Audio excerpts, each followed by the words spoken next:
Hey guys, welcome back to the channel. This is a story about what if Kami seals Naruto parents' memory inside. Before I start, please support for more amazing content and do consider subscribing to my channel and share this video with your friends. This is written by Kiiam, link in the description and support writer. Let's start the video. Prologue. They say that the last moments of a person's life are the longest. Until now, Naruto had always thought that notion had been ridiculous. He had always believed someone's final moments were quick and short. If he could, he'd laugh at how wrong he was. Time seemed to slow down and freeze. All he could feel was the wetness that soaked his chest. Naruto took this time to ponder this strange feeling. He had wondered what it would feel like when he died. He imagined pain, sadness, but also relief at the thought he would achieve everlasting peace. To tell the truth, he felt the exact opposite. He didn't feel any pain.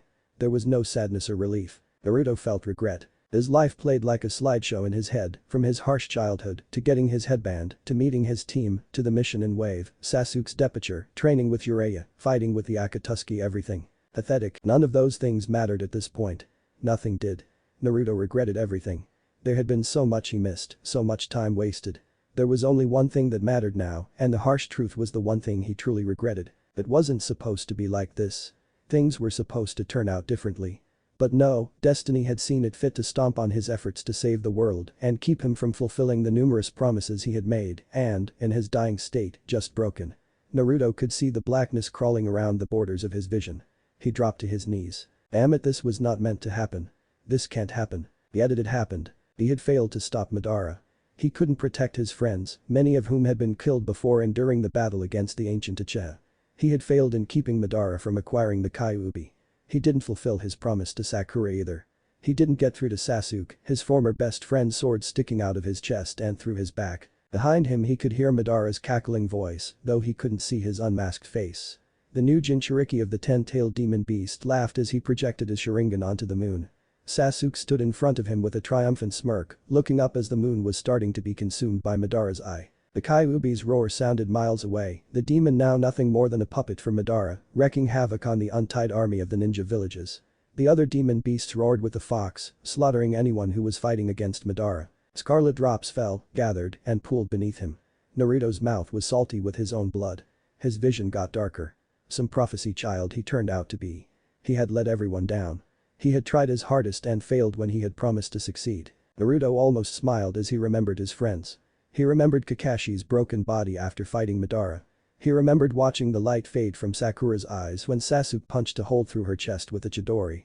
He remembered witnessing Neji, Shikamaru, Kiba and Lee's final moments as they held back the Akatsuki who had somehow been brought back from the dead. He remembered Hinata giving her life to protect him from an undead pain a second time. He remembered each of his loved ones' fall. Naruto wondered if he'd catch a glimpse of them on his way to hell.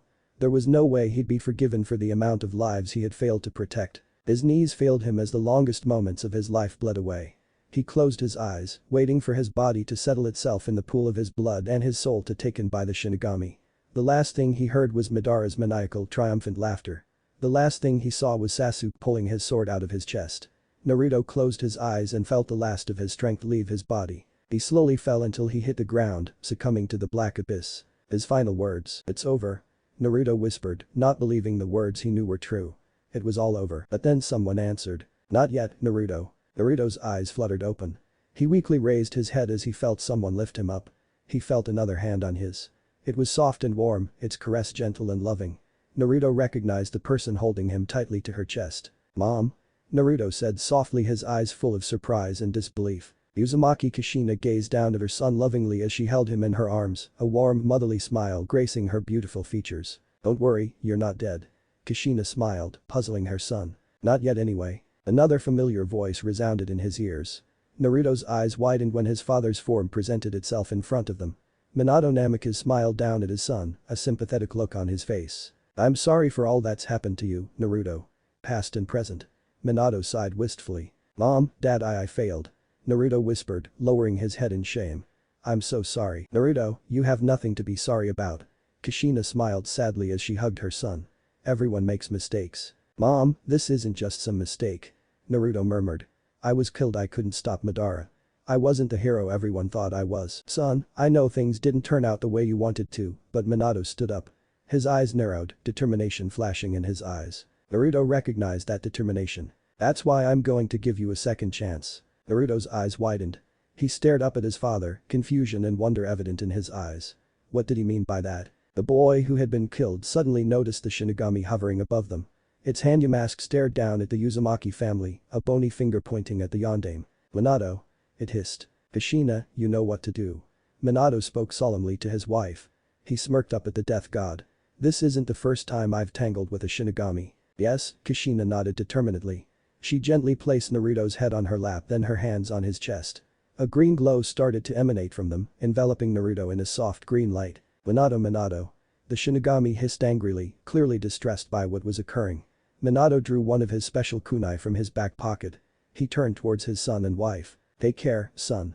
Minato smiled proudly at him, despite knowing he had failed. "I know you'll do things right this time. Dad." Naruto called out, feeling his strength slowly returning to him. He reached out desperately as his father seemed to get farther and farther away, slowly rising into whatever blackness they were currently in. His mother's presence slowly became fainter and fainter until he felt her gentle hands disappear. "Good luck, Naruto. Become the hero everyone wanted you to be. I know you can do it." His parents' voices echoed around him. "Mom. Dad." The child of prophecy cried out and watched helplessly as the Shinigami let out a cry of fury and lunged towards his father. That was the last thing Naruto saw before the light blinded him, and then everything turned black. "Naruto, look out." Naruto's eyes widened as his vision came back, Iruka's pained expression being the first thing he saw.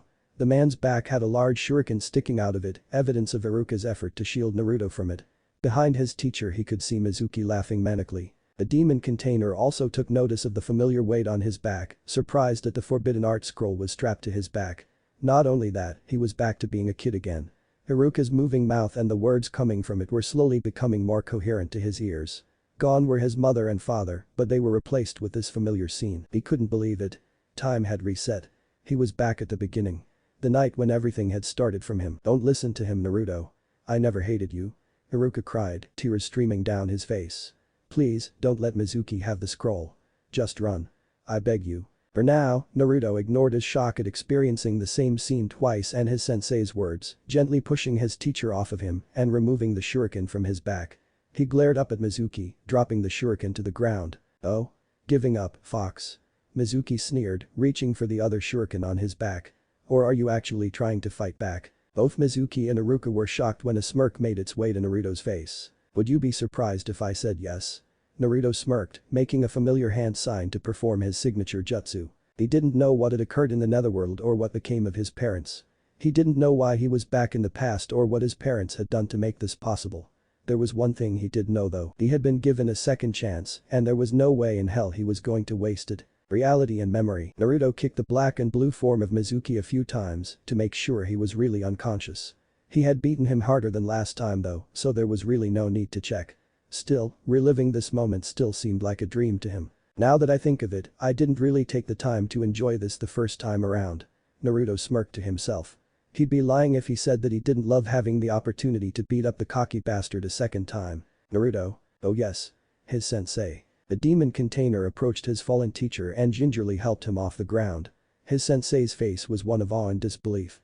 Iruka opened his mouth to speak, but before he got a word out Naruto felt the need to interrupt. "Don't talk now, sensei. Save your strength." Naruto ordered, surprising Iruka at the seriousness and intensity in his voice. "I'll get you to a hospital so you can get that wound fixed. Some Anbu guys will probably come by and pick up this pitiful guy later." Iruka nodded dumbly to his student's words. For some reason, he felt as though Naruto had changed, and it wasn't just because he just pulled off a jutsu only a jounin could do when he had failed his test earlier this morning. He couldn't explain it, but somehow it seemed the troublemaker had matured in the few hours after he'd seen him last. His pose was straighter, and his eyes had an even fiercer spark than before. Despite this, he also seemed exhausted and looked like he was carrying a great weight on his shoulders.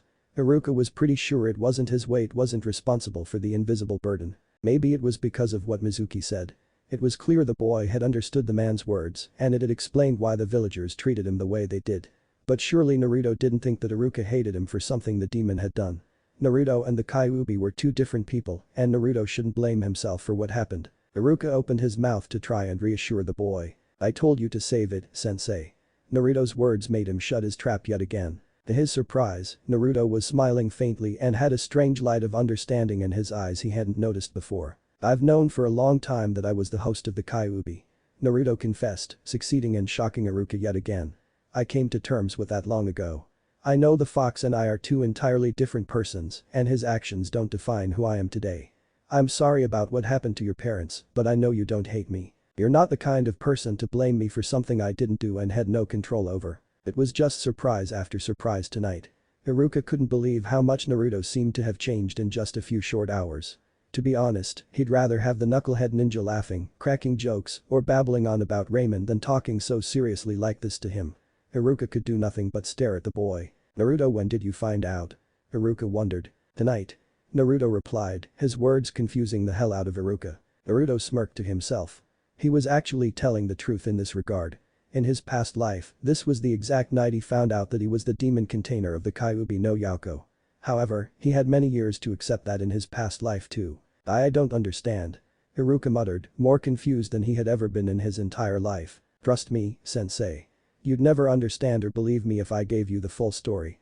Naruto chuckled. Iruka was, again, in shock and at a loss for words. So, how does it feel to have a giant shuriken wedged in your spine? Iruka smiled when he saw the youth laugh.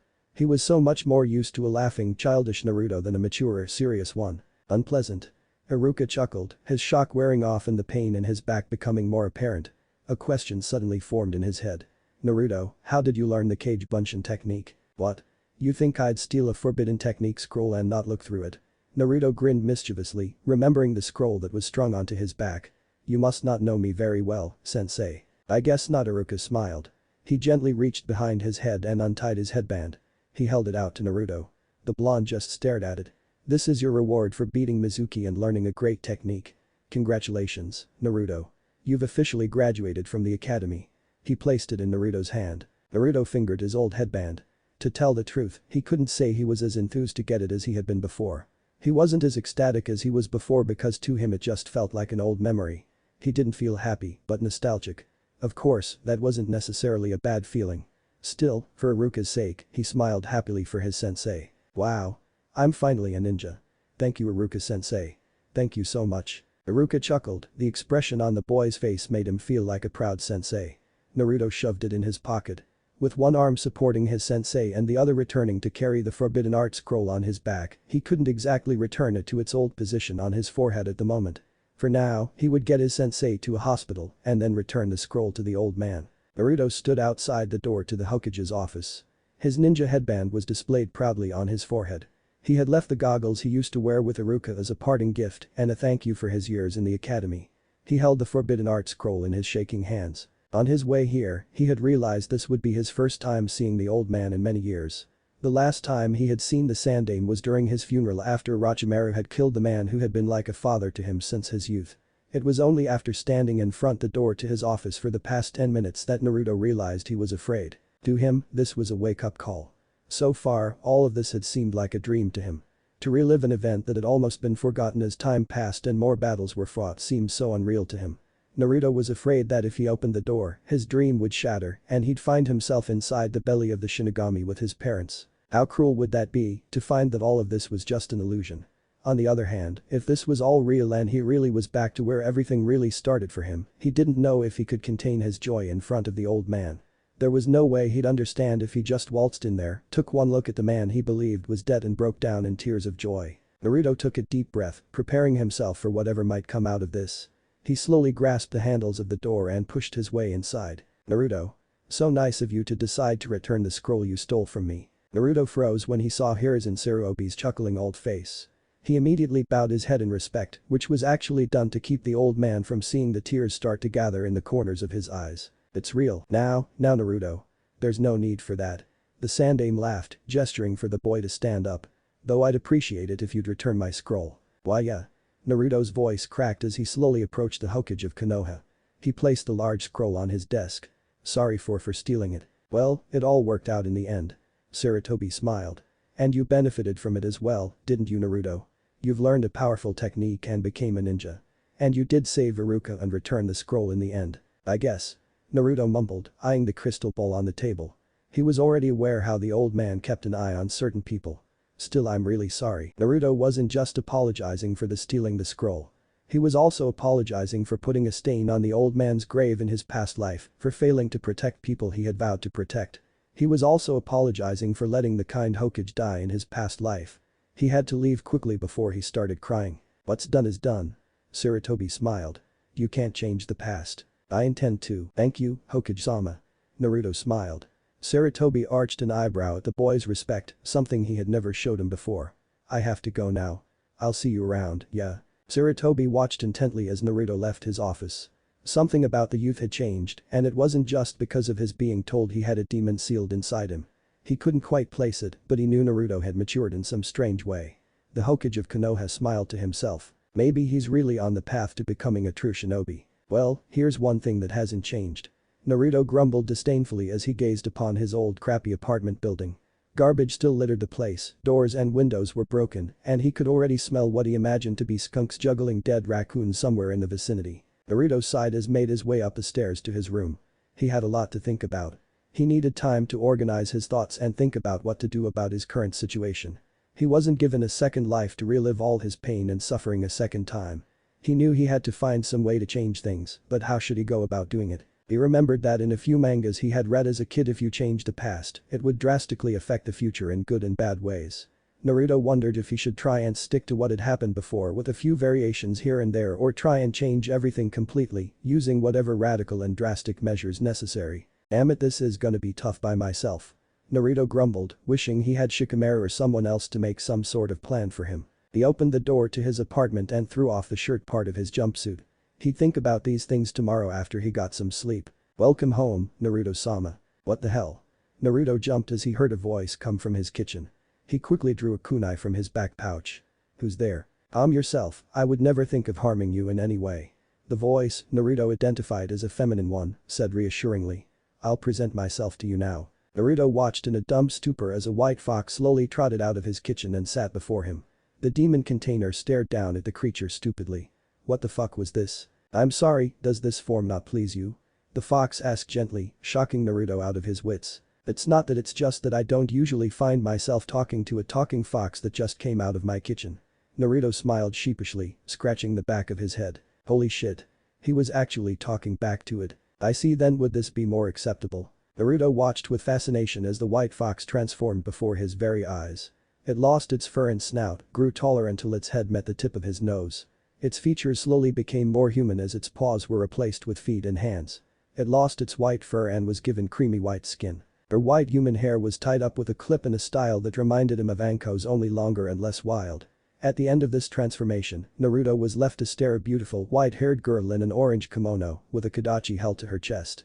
The only non-human feature that remained was two fox ears sticking out on the top of her head. Her pale creamy skin seemed to give off a faint glow, illuminating his dark dingy apartment a bit. Is this form suitable to you, Naruto-sama? The girl asked, her eyes looking up at him. I mostly use my animal guise to be discreet, but if you prefer this form it's fine. Why yeah. You look fine to me. Naruto mumbled. Fine was an understatement. She was beautiful. He wasn't surprised to find he was blushing. What are you doing in my house, if you don't mind me asking? Of course. The girl nodded. I am Yuzura, an Inari Kitsune who has been asked by Minato Namikaze and Kushina Uzumaki to protect and serve their son. My mom and dad? Naruto asked, shocked by what she had said. Yes. Yuzura nodded. She bowed before the stupefied youth. I now pledge to serve under my new master, Naruto-sama, and see to it that his dreams and ambitions are realized and help change this world for the better. Do you want to be my servant? Naruto asked in disbelief. It is what my heart truly desires most. Yuzura said softly as Naruto made her stand up again. Her purple eyes gazed deeply into Naruto's blue ones. I promise to serve you faithfully until the day that I die. Naruto only had one thought going through his mind. This was not what I expected to happen. This was an unexpected event. Never once did Naruto think that anything like this would happen to him. The only talking fox he had ever known was the Kyuubi, and he didn't transform into a beautiful girl like this one did. Not only that, but she was offering to be his servant. This was something that didn't occur in his past life, and it scared the hell out of him. Okay, let's back up for a minute. Naruto stated firmly, trying to calm himself down. Yuzura tilted her head to side curiously. Is something amiss, Naruto-sama? The girl asked, clearly puzzled by his distress. Just sit down. I need a moment to think about this. Naruto asked as politely as he could, gesturing towards his bed. Yuzura promptly sat down on it and watched intently as her new master paced the room with a thoughtful expression on his face. What troubles you so? Yuzura asked, her fox ears twitching a bit. Lots of things. Naruto sighed. He turned towards her. He had to start with the essentials. Can I ask you some questions? Of course. I will answer them to the best of my ability. The fox girl replied with an eager smile. Good. First of all, where did you come from? Naruto asked. I, like many others, was just another soul harvested and brought to the netherworld by the Shinigami after my death. Yuzuru replied. I was just another lost soul until your parents, Lord Minato and Lady Kushina, gave me a physical body and sent me to the living world so I could serve and protect you. You said my mom and dad sent you here. What did you mean by that? Naruto asked, voicing one of his more pressing questions. I mean what I said. They outsmarted the Shinigami sent to collect your soul and sent me back to the past with you. Yuzuru answered calmly. Minato-sama and Kushina-sama are not well liked in the netherworld. They have defied the Shinigami once before when they made it so they would appear before you when you had trouble with the Kyuubi. That had happened before in your past life, yes. I could never forget. Naruto smiled at the old memory. He saw his father for the first time when the Kyuubi was out of control during his first fight with Pain, and he finally met his mother when he fought with his dark side. Even though he had great battles to fight, he could never fully express how happy he was to see his real parents for the first time. Your father was a master at sealing techniques. Because of the seal he placed on you, a part of your parents' souls would always be with you in case you needed help, even after they had made their brief appearance before you. Yuzuru explained. I was sent here with you through the very seal they had created to seal the Kyuubi. Huh? As I said before, a part of your parents' life force would always stay with you because of the seal. Yuzuru continued. Naruto noticed her expression grew sadder, which made him start to worry. From the afterlife, they felt you die. They knew of your failure the moment your soul moved to the next world. When I died, Naruto whispered. But I'm here now, aren't I? Yes, thanks to your parents. Yuzuru said softly. When you died and they were able to meet you again, they modified your seal before the Shinigami could claim your soul. Modified my seal? Naruto said, arching an eyebrow. The evidence is right in front of you, Naruto-sama. The fox girl insisted. It is inscribed on your body just as before. Naruto looked down at his stomach. He saw his seal as it had been before he had broken it to free the Kyuubi. However, something about it had changed. There were spiky marks circling around the spiral, which had gained smaller swirls inside it. It looked more like a sun than a swirl now. This is? Naruto asked, slowly looking back up at Yuzuru. Your new seal. It has all the properties of your old one and does effectively seal the Kyuubi inside your body. Yuzuru said. The new markings were added by your father to link your soul to your old body in the past so you could do things over again. This was done so you could effectively be sent back in time. I have something similar. Yuzuru turned her head and pulled down the back of her kimono a bit to present the nape of her neck to Naruto. It looked like another seal mark, similar in appearance to the one he had on his stomach, only he could make out the kanji symbol that stood for time in the center of the small spiral. Yuzuru pulled her collar back up and turned back towards her master. I was marked with a seal so my soul could be attached to yours. Yuzuru explained. Your parents knew that they could no longer be there for you, so they thought I was trustworthy enough to become a servant who could help you change things for the better. What do you mean they couldn't be there for me anymore? Naruto asked, an icy pool forming in the pit of his stomach. Yuzuru's eyes turned downcast. Naruto-sama, because they had sealed a part of themselves in your old seal, your parents never really died. They were always connected to you from the afterlife because a part of their souls were sealed inside you. However, in order to make this new seal to send you back in time they had to give up that connection. Naruto's eyes widened. You don't mean your parents had to sacrifice the rest of their souls in order for you and me to live? Yuzuru confessed to him, sadness and sympathy filling her eyes. They had to trade away the rest of their lives in exchange for yours and mine. They couldn't save you without paying a price themselves. Minato-sama and Kushina-sama have now truly passed away. Naruto sank to his knees with tears already starting to fall from his eyes. Why did everything always have some price to pay? His parents had given themselves to the Shinigami so he wouldn't be taken. He had never known his parents early in his life, so he never really had time to mourn them or feel any bitterness towards them for their absence. Even when he saw them disappear before his eyes when they appeared before him to help with the Kyuubi, it never really felt like they had actually left him. He knew now that they had truly died so he could live. They sacrificed themselves so they could save him. Naruto sobbed silently as he slowly came to terms with the fact his failure had been responsible for the deaths of two more of his loved ones, and worse, they were his own mother and father. Naruto-sama. The blonde closed his eyes as he felt warm arms circle around him. Naruto responded by wrapping his arms tightly around Yuzuru's waist. The fox girl slowly brought him closer until his head rested just above her chest. Naruto wept silently as he thought of his parents' sacrifice. Naruto leaned into Yuzuru's embrace, thankful that he had someone to share his sadness with. The girl soothingly ran her fingers through the boy's wild locks in an attempt to comfort him. She could understand the sadness her sobbing master was feeling. She was indebted to them, not only for giving her a second life, but for so much more. I know what kind of people your parents were. Yuzura whispered softly into his ear. They were kind people. They gave you and me a second chance at life. You aren't going to waste that, are you? No. Never. Naruto shook his head as he stood up, bringing Yuzura up with him. They were great parents. They may not have been around when I was small, but I know that they loved me. I just hope they know that I've always loved them, and I always will. So what do you intend to do? Yuzura asked, softly brushing away the last of his tears. Make sure things go the way I want this time. Naruto said. There were so many things that needed to be fixed. The problem was finding a way to go about doing that. The resurrected teen glanced at the girl beside him. She looked around the room curiously. Naruto remembered why she was here and what she had declared when she had introduced herself. So you said you wanted to be my servant? Naruto asked slowly, afraid he might say something to offend her. Yes. Naruto-sama is my new master. Yuzura affirmed with a nod of her head. That's great and all, but I'm not really looking for a servant, so Naruto trailed off. That is unacceptable. Minato-sama and Kushina-sama told me to help you, and that is what I intend to do. Yuzura stated firmly. Right, and I appreciate that. Naruto sighed, a little aggravated by her attitude towards this. But can't you help me as is? You don't need to be my servant or anything. My kind has always been charged to protect those we have sworn our loyalty to. It was not only because I am indebted to your parents that I offer my services to you. As I have said, this is what I also desire. Yuzura stated, surprising him with her eager tone. I really don't see the point in having a servant and I've never even thought of having one. Naruto replied, expressing his discomfort at the very idea. He was allergic to the thought of treating people like they were below him. I am confident in what little skills I have. Yuzura insisted, ignoring his words. I can cook, clean, have some skill with the sword, she gestured to the Kodachi in her hands, and I can also dispose of bodies if need be. That's nice. Naruto flashed an uneasy smile, a little nervous because of that last talent. He frowned and shook his head. But I don't need a servant and I would never want one. I can't let you be my servant, it wouldn't be right. Naruto turned his back to her, hoping to get his message across. He hated the idea of having someone think they were inferior to him. To him, she should be seen as his equal. Is Naruto-sama bothered by my presence? The boy's eyes widened when he heard sniffling. He rotated 360 degrees and was shocked to find the fox girl silently sobbing to herself. Naruto, not knowing how to deal with crying girls, immediately panicked. Hey. Why are you crying? Did I do something wrong? Naruto asked frantically. I must apologize. I have been selfish. Yuzura sniffed, wiping some tears from her eyes. I have failed to take Naruto-sama's feelings into account. I should have known my presence would only be a burden to him. What?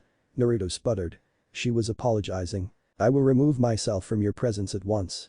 Yuzura muttered sadly, bowing her head towards him.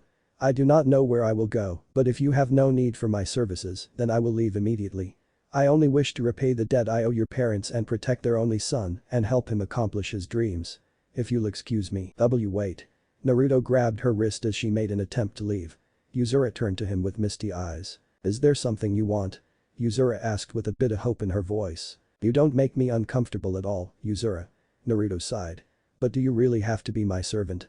Can't we just be partners? I have offered myself as your servant. Isn't that the same thing? Yuzura asked curiously. No, it's Naruto sighed in frustration. This girl was pretty difficult to deal with.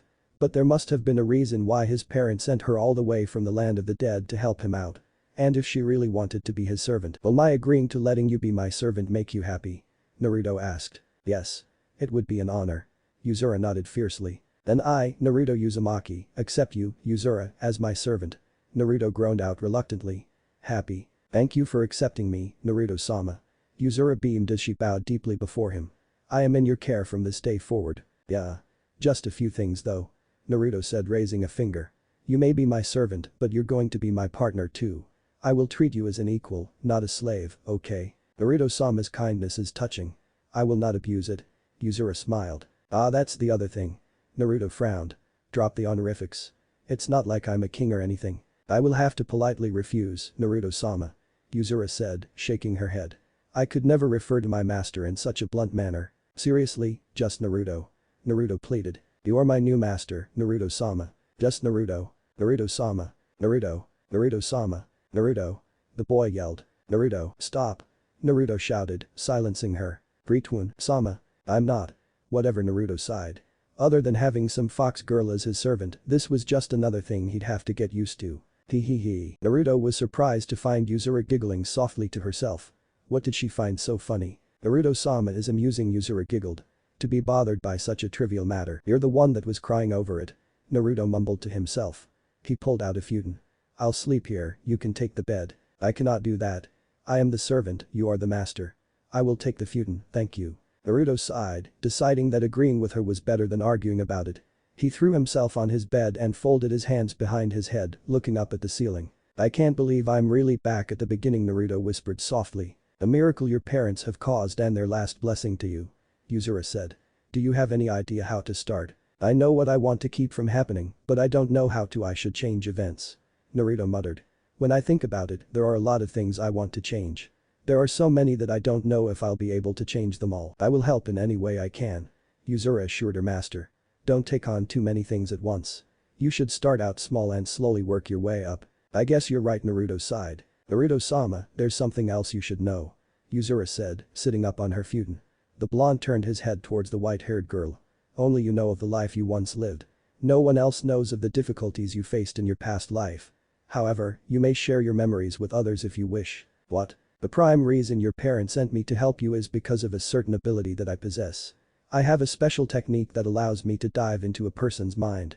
Yuzuru said, staring into his eyes. This also allows me to share my memories with another person or share your memories with another person. So if you feel like there is a person who can help us, if I share my memories with that person, they'll know about what happened in my past life. I could give them their old memories. Naruto finished, realizing what this could mean. He could restore the memories of his friends. They could all band together and fight the threat that existed somewhere in the world. They could prepare for Orochimaru, the Akatsuki, and Madara. This was perfect. I would suggest you use my power wisely, Naruto-sama. Yuzuru said with a deathly serious look in her eyes, forcing him to abandon his happy train of thought. Memory is something that should usually be kept to oneself. Depending on the person, this power could be a curse or a blessing. It may not be best to remind someone of who they were in a past life. Naruto could actually see the truth behind her words. He had to be careful about who he shared his memories with. If he shared his memory with someone like Kakashi or the Sandaime, they might help him. If he were to share his memories with Sasuke, he might betray him for power and killing again. Someone like Sakura might act rashly and make a scenario harder to change. Now wasn't the time to make hasty decisions about sharing his memories.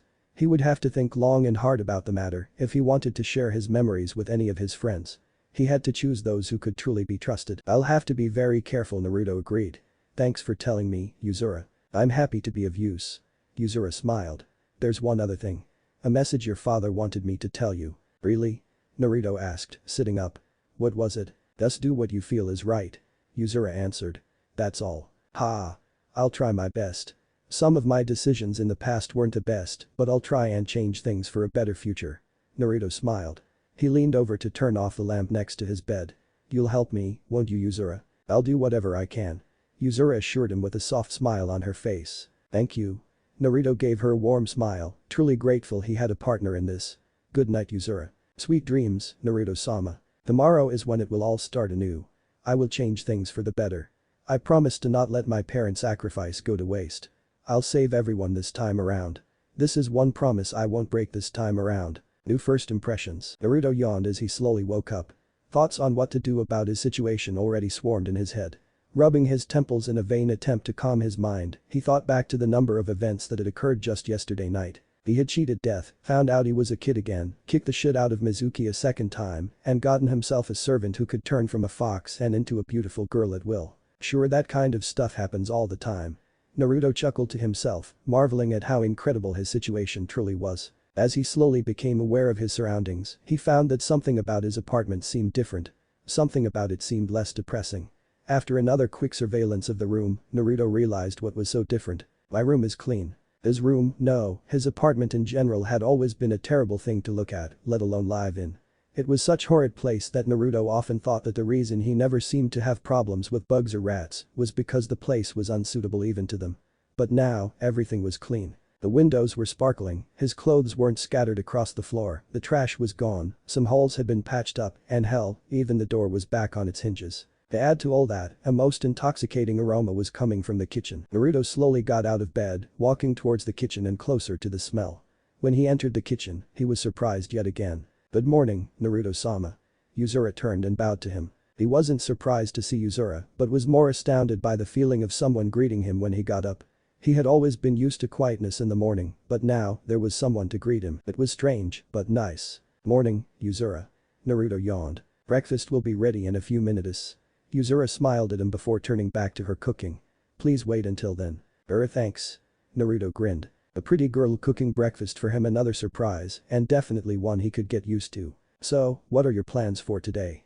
Yuzura asked, trying to strike up conversation. Do you need anything that requires my assistance? Today? I don't think so. Naruto said, taking a seat at the table. If I remember right, today I get assigned to my genin cell. He took another quick look around his apartment. Besides, you've done more than enough already. I've never seen this place so clean ever. It is common for servants to clean up after their masters. Yuzura replied. This place was in terrible condition. I have made it suitable so that Naruto-sama would be more comfortable living here. Still, thank you. Naruto smiled. I feel a little bad about it though. Did you get any sleep? You must have done it at night, so it took no time at all. Yuzura smiled reassuringly, placing his breakfast before him. I was also careful not to wake you. Foxes are very quiet and stealthy. Even so, Naruto trailed off as the smell was too overwhelming when it was directly under his nose. He looked down to see a big, steaming bowl of ramen. If the smell wasn't a deceiver, he couldn't wait to taste it. My skills in the kitchen are mediocre, but I hope you are satisfied with it. Yuzura said, shifting her feet nervously. Since it was the only thing in your pantry, I assumed Naruto-sama had a certain fondness for ramen, so. The boy slowly dipped his chopsticks in the bowl and grabbed a few noodles. He slowly took a bite out of his meal. Is it any good? Yuzura asked anxiously. Delicious. Naruto stated happily, quickly digging into his meal vigorously. This stuff could rival Ichiraku's ramen. I'm glad. Yuzura sighed in relief, smiling brightly at his compliment. I'll begin putting the dishes away. Aren't you going to eat with me? Naruto asked. His eating came to a halt. Eat with you? Yuzura asked. I only made enough for Naruto-sama. There's enough for 2 people. Naruto said, quickly dashing over to the cupboards and grabbing another bowl and chopsticks. He poured half of his meal into it. I don't need anything. Why do you want me to eat with you? Yuzura asked curiously. Well, it feels awkward if I'm eating by myself when another person is in the house. Naruto smiled sheepishly. Besides, I'll feel even worse about you cleaning my room and cooking me this great breakfast if I don't share with you. But I made it for you, not me. Yuzura protested. Yuzura, it bugs me when someone does so much for me and I don't show any gratitude for it. Naruto said. And you should know, I love ramen. I never share it. I'm sharing my ramen with you. This is an offer you can't refuse. Yuzura just stared at him.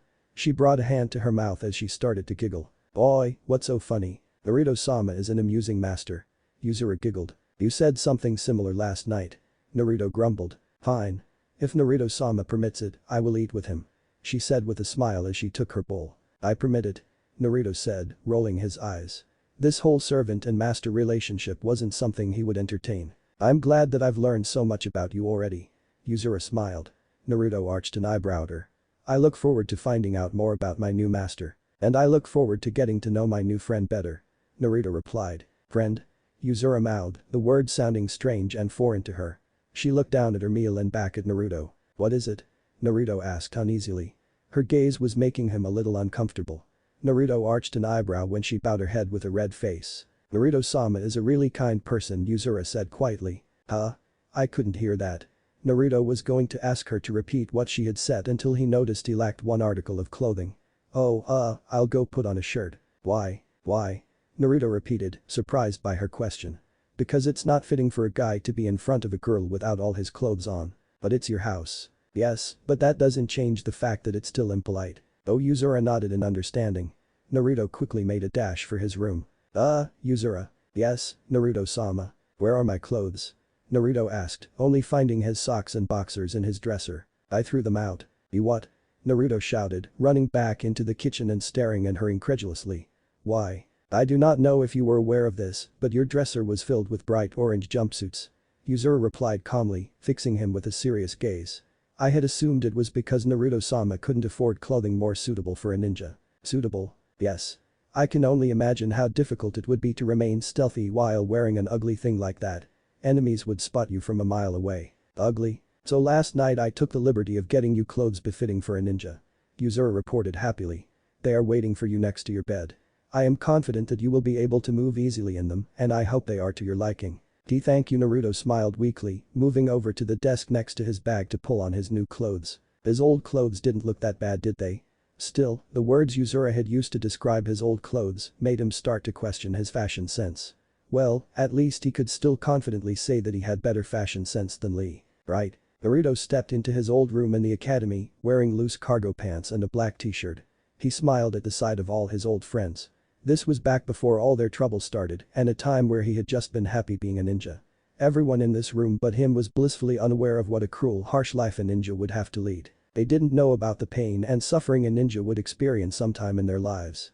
No one here knew about the Akatsuki or Orochimaru. I really miss these peaceful days. Get away from my Sasuke-kun, Ino pig. Sakura's shrill, immature voice was like music to his ears. Naruto smiled fondly at his old teammates. They all looked like they did before, young and alive. Sakura was arguing with Ino over who would sit next to Sasuke. She was back to being the long-haired Sasuke fangirl that paid Naruto little to no attention. The same went for Ino as well. Beside the bickering duo sat his best friend. It was the old Sasuke who was his best friend, not the crazy, bloodthirsty demon who had killed him in another life. He took the time to look at all of his once-deceased friends. Kiba was tossing a ball across the room, laughing as Akamaru ran around the room to catch the rolling ball. Taoji was eating a bag of chips next to a sleeping Shikamaru, while Shino read a book about bugs a seat behind them. Hinata was looking around nervously, probably wondering who her new teammates would be. Naruto cracked his knuckles and confidently stepped into the classroom. It was time to make an impression. And maybe have a little fun while he was at it. But first, morning, Hinata. The Hyuga girl jumped when she heard her name. She gasped and blushed when she saw who had addressed her. Hinata was surprised that Naruto had greeted her, and she was even more surprised when he made his way over to her. Then Naruto-kun. Hinata stuttered. Why you're here? I thought that you didn't pass. Naruto finished for her, flashing a warm smile. Yeah, I didn't. But I recently learned a really cool technique that allowed me to graduate. Pretty sweet, right? Oh. That's good. I'm happy why you passed. Hinata managed to get out. Hinata was overjoyed that her crush was talking to her, but she couldn't imagine what reason he had for doing so. Maybe he was just being friendly. Still, he had never shown her any interest before. Hell, she had always thought that Naruto didn't even know who she was or that she even existed. Yet, here he was talking to her. Miraculously, he was still talking to her. So, is there anyone you want to be on a team with? Naruto asked curiously. Everyone is nice so it doesn't really matter to me. Hinata smiled, trying to keep herself from fainting. Secretly, she wanted to be on Naruto's team. Not that she'd ever tell him that. Is there, anyone you have in mind, and Naruto-kun? There are a few I'd prefer. Naruto replied, looking around. Though I'd die if I were stuck with Shino or Kiba. One has less of a personality than a log, and the other one would probably give me fleas. Woo, that's not nice, Naruto-kun. Hinata scolded, even though she was giggling. But, if I had to choose, I'd like to be on the same team as you. Naruto said casually. What? Hinata gasped, not sure if she had heard him right. With me? I should probably grab a seat before Iruka shows up. Naruto said mostly to himself, noticing Hinata's frazzled state but acting oblivious to it. It was nice talking to you, Hinata. See you later. The girl, at a loss for words, just waved dumbly as he walked away. Naruto left with a satisfied smirk on his face. She was just so damn cute when she was blushing. A few choice memories from his past life flooded in his mind. Happy memories that he treasured, and all of them included a beautiful raven-haired Hyuga girl who had always been there for him. The girl that had always loved him. Naruto, how are you feeling? Hinata asked, sitting down beside him. Anxious? Excited? Worried? I'm feeling lots of things right now. Naruto sighed, running his hands through his blonde shock of hair. The two ninja were sitting atop a hill just outside the village. Both looked up at the night sky. There was an abundance of stars out tonight and a full moon too. They would be able to appreciate the beauty of it all if tomorrow's events weren't clouding their minds. Madara plans to dominate the world by projecting his Mangekyo Sharingan on the moon. Naruto repeated Madara's plan that he and the other Kages had gone over numerous times. To do so, he'll use the demonic statue of the Outer Path and fuse the 9 demon beasts into their original 10-tailed demon beast form and become its Jinchuriki so he can gain enough power to hypnotize everyone in the world to achieve peace, a fake hollow peace with no meaning. Tomorrow, we launch the attack. It's the first time all of the ninja countries have ever united together. Hinata remarked. She smiled at the boy who had made it all possible. Wouldn't it be nice if everything stayed like this even after we defeat Madara? That would be. Naruto chuckled. B and Gaara would love the idea. I might be able to get the Mizukage to agree, but that stubborn old Tsuchikage would never agree to it. Naruto sighed and stared up at the starry night sky. Things would have gone a lot smoother if it wasn't for B's brother, the Raikage. He is a better leader than that power-hungry fool ever was. Hinata said with distaste, remembering how the Raikage had been swayed by Kabuto's promises of power and betrayed their alliance. He won't be bothering us now though. Yeah, but now Madara's got the undead Akatsuki on his side thanks to Kabuto, not to mention a good majority of the Lightning Country and other crazy followers. It's going to make the fighting much tougher. Naruto sighed. His face held a melancholy expression. And I'll finally have that rematch with Sasuke tomorrow. What are you going to do about him? Hinata asked. I still want to save him, but Naruto trailed off. He closed his eyes. People keep telling me one of us is going to die in that fight. I want to save him, but not if it ends up costing any lives. I don't want to lose anyone. You won't. Hinata reassured, taking one of his hands into both of hers. Naruto, you'll help us through this fight. You've gained so many allies and have so many friends who support you. You're the first person who has ever united the 5 villages together, and Tsunade has named you as her successor. Once the battle is finished you'll be the new Hokage. You've finally accomplished your dream. You should be confident, not sad. I know. I should be. Naruto smiled. I finally have everything I've always wanted. I have friends, people respect me, I'm going to be the next Hokage, and I've got a great girl who loves me. Naruto smiled warmly at the Hyuga girl, causing her to blush. Naruto turned away. But I just can't shake this uneasy feeling in my chest. Naruto, I'm afraid some of us won't make it back. I'm afraid I'm not going to make it back. Don't say that. You know, I never did give you a reply to your confession, did I? Naruto said, smiling at Hinata. The girl blushed. The two had talked about it and it was clear what she felt towards the future Hokage, but he had never given her a proper answer. Small talks, an infrequent holding of hands and small moments like these were all they had, yet he had never actually responded to her confession when she protected him from pain. Hinata, I treasure every moment I spend together with you. Every time I see your smile I think that I'm the luckiest guy in the world for having someone as beautiful as you love me. Naruto said. He gently held her hands in his and leaned his face closer to hers. Then Naruto Hinata whispered softly, her blush lighting up her face. I don't know what tomorrow's battle will be like, but I do know I want to spend every remaining moment I have with you, Naruto said softly. His face slowly got closer and closer to hers. Hinata leaned forward, her eyes closing only halfway. So I want to make it very clear to you that His confession was followed by their first kiss. They had spent their final night together in each other's arms. The next day they had their final kiss when she lay dying in his arms. A few hours later was when he died, remembering her and all his friends who had died before him and whom he had failed to protect due to his weakness and indecision. I'll never forget those moments with you, Naruto thought wistfully. He silently vowed to make new ones with this new life. He gazed up determinedly at his next targets. His old teammates, Sakura and Sasuke. The first thing he had to do was get back the bond he shared with his teammates. Naruto put on his best smile as he approached the bickering Sasuke fangirls known as Sakura and Ino. Morning Ino, Sakura. Naruto greeted, slowing to a more casual pace as he approached them. The two girls gave a quick glance in his direction. Sakura gave an unladylike snort when she realized who exactly was addressing her. Ino was also visibly distressed by the blonde's sudden appearance and wrinkled her nose in disgust. Naruto, what are you doing here? In case you didn't know, you were only supposed to attend class today if you passed the graduation exams. Ino sneered at him. Yeah. You couldn't even make one clone. Sakura said, pointing at him mockingly. Well, in case you didn't notice, I have a headband on. Naruto smiled, gesturing to his forehead. I learned a little trick that allowed me to graduate, so here I am. No way. Ino said disbelievingly. Yes way.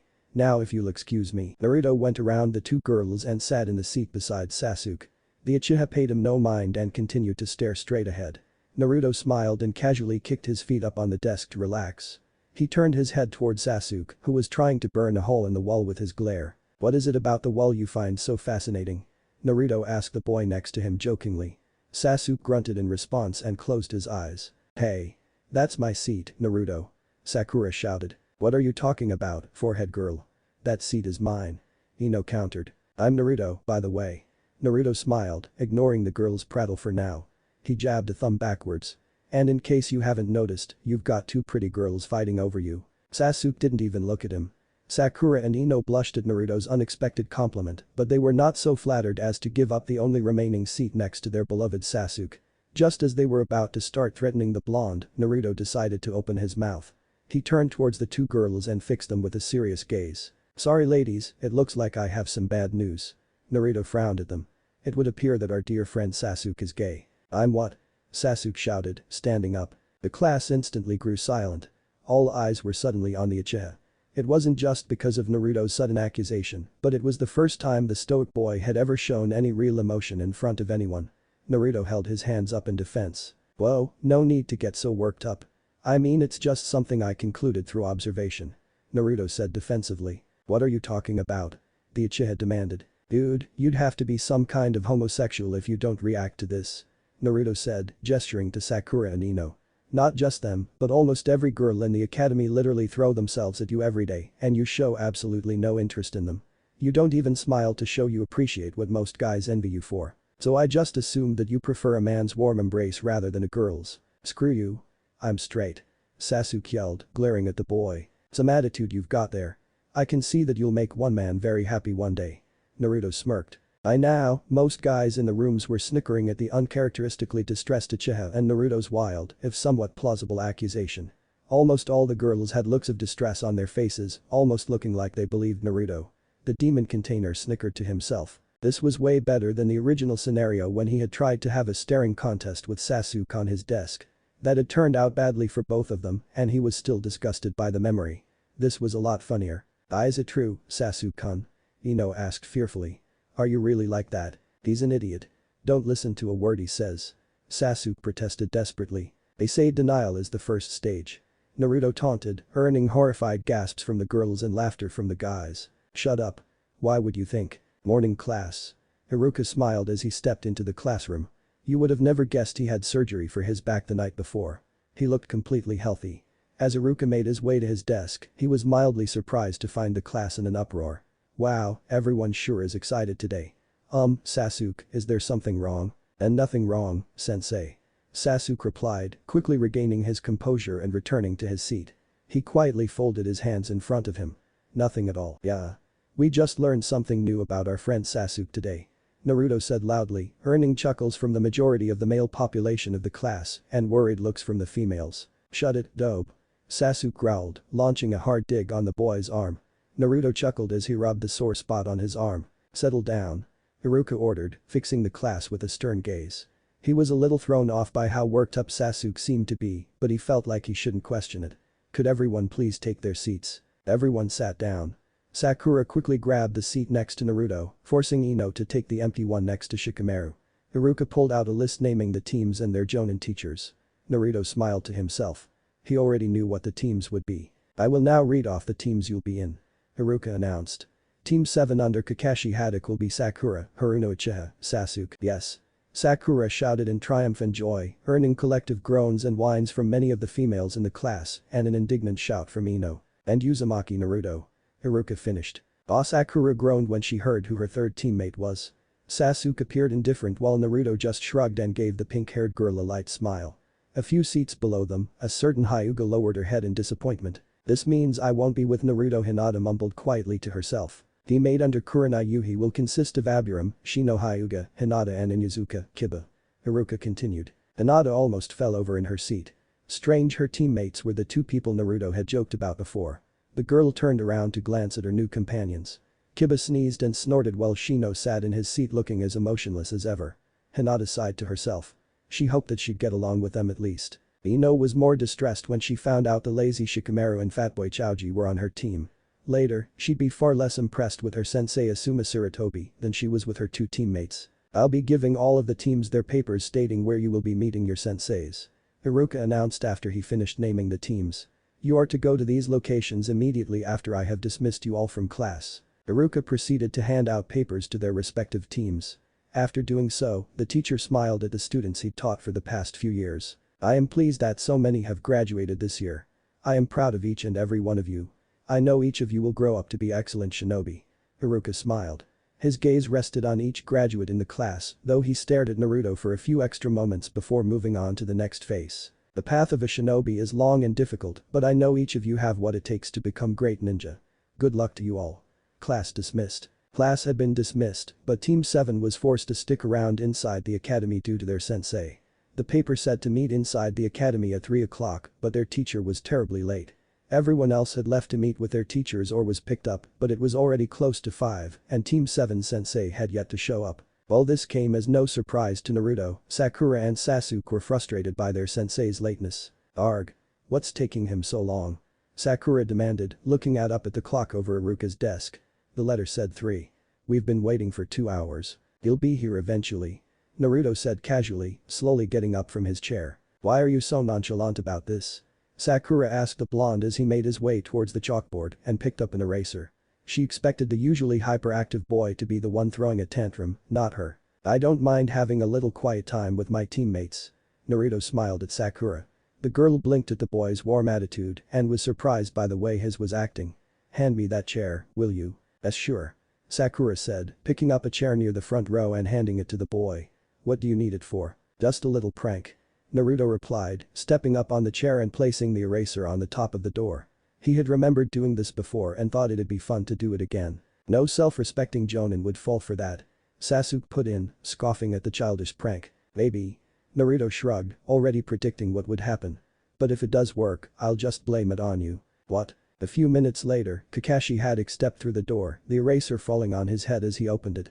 The copy nin blinked when a small dust cloud settled over his head. He adjusted his lopsided headband stupidly. Sakura let a few giggles while Sasuke tried to contain his laughter and keep up his cool, emotionless front. Naruto just shrugged and smiled to himself. It's not as funny the second time. He muttered to himself. Kakashi overlooked his new students as he recovered himself. Based on first impressions, I hate you all and you're going to fail. Sakura and Sasuke glared at their sensei's attitude. Naruto was trying his best not to jump and shout for joy. Seeing people who he saw die in a previous life was getting to be too much for him. Seeing Kakashi again was just too good to be true. Whatever. Meet me on the rooftop in 10. Kakashi relayed to his team, then disappeared in a puff of smoke. Sakura and Sasuke groaned. Based on his attitude and the prank, he would probably turn out to be a terrible sensei who hated their guts. The two turned towards Naruto, who was chuckling to himself. The blonde smiled at them. I like him. What do you guys think? His two teammates glared at him. Recreating bonds and testing limits. Okay. We never got a chance to really introduce ourselves back there, did we? Kakashi asked as he looked at his new students. Naruto, Sasuke, and Sakura. He, Kakashi, was their sensei. Together, they made Team 7. He overlooked each of them. The Uchiha boy was looking straight at him with his hands folded in front of him with an unreadable expression on his face. Sakura was sitting next to him, nervously shifting around, but did look a little eager. Kakashi's gaze switched to Naruto. He had been most surprised by this particular student.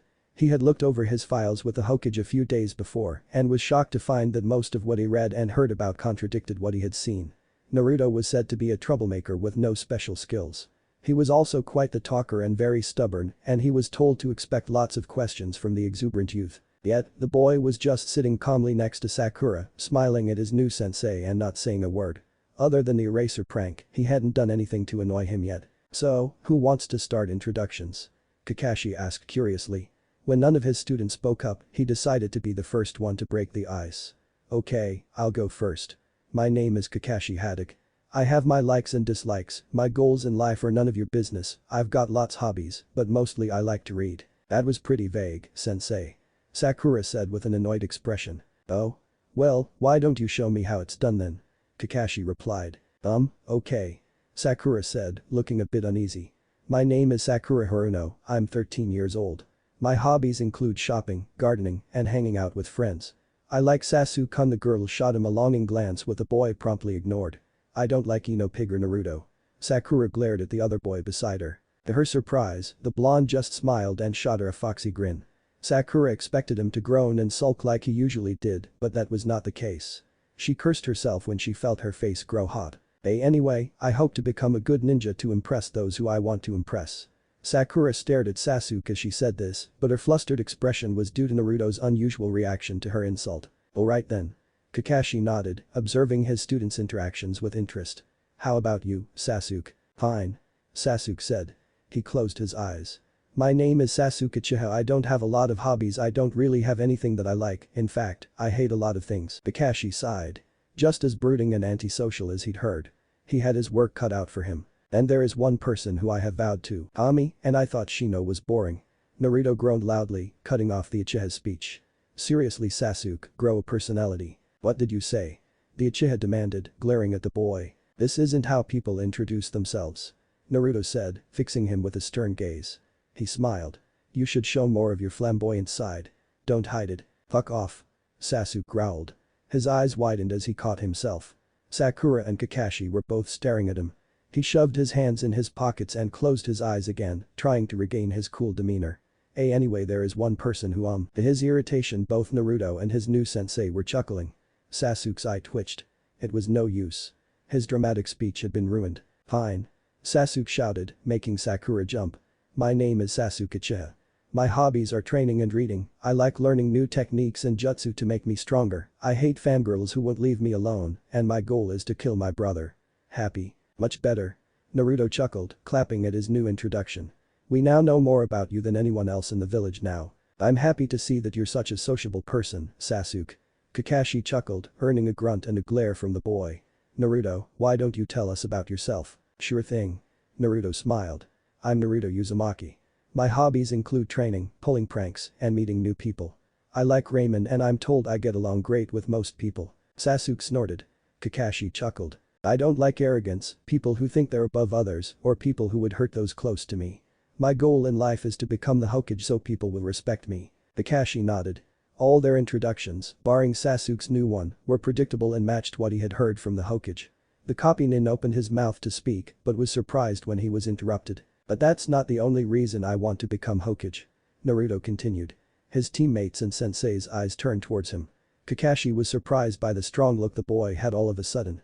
Respect will come on its own if I become a strong, dependable ninja. Becoming the Hokage is a whole different matter. You have to be ready to put your life on the line to be Hokage. You have to learn to accept the fact you won't be able to protect everyone.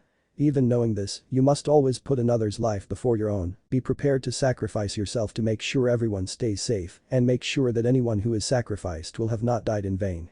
I want to become a Hokage with the power to protect everyone close to him. I want to save and protect as many people as I can. I don't ever want anyone to die meaningless deaths. It'll be different this time. My friends won't die. I won't betray their sacrifices in the past. Kakashi just stared at the boy who stared right back. The intensity of Naruto's gaze surprised him more than his speech did. It was only now that he realized everything he'd heard about this boy had been wrong. He wasn't some prankster with no talent who wasn't worth teaching. He wasn't the monster the village made him out to be. This boy was someone who truly wanted to make something out of himself. The copy nin noticed something in Naruto's eyes he hadn't noticed before. Pain, hurt, experience, caring, kindness, and unshakable determination were all present within his new student. What surprised and scared Kakashi the most was how much the boy suddenly reminded him of his deceased sensei, Minato-sensei. The copy nin snapped back into reality when he noticed his students had been staring at him expectantly for the past few minutes. Kakashi shook his head. Now wasn't the time to be thinking about his dead teacher. That train of thought would lead to other memories that he had long since repressed. He quickly regained his composure and began to give out his next piece of information. Now that introductions are over, let me tell you about your test. Test? His team asked in unison. Sensei, we're already ninja. I thought we were done with tests. Naruto wondered. Kakashi arched an eyebrow.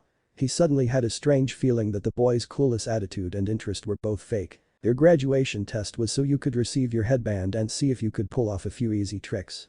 Kakashi replied. I'm going to test whether or not you three are truly ready to become ninja. Meet me at training ground 1 tomorrow at 5 for your test. In the afternoon? Sakura asked. In the morning. What? The team chorused. Also, I would suggest that you all not eat breakfast. Think of it as another part of your test. Kakashi smiled under his mask. What? Team 7 stammered in disbelief. See you then. Kakashi disappeared in a puff of smoke. Naruto quickly hopped to his feet while his teammate slowly got up. He thought he did a good job today. He had stuck close to his original actions with a few variations. He hoped that he had changed how his team looked at him. While he didn't want to appear mature and serious out of the blue, he did want his team to see that he wasn't the brainless, impatient idiot he had made himself out to be before. He was sure his speech had made some kind of impact at least. Thinking back, his first impression with his team hadn't been the best. Still, it felt kind of fun to play the fool. Hey Sasuke-kun, want to go on a date? No. Naruto turned towards his teammates. Sakura was, once again, fawning over Sasuke. Naruto rolled his eyes. This was something he didn't miss and wanted to end soon.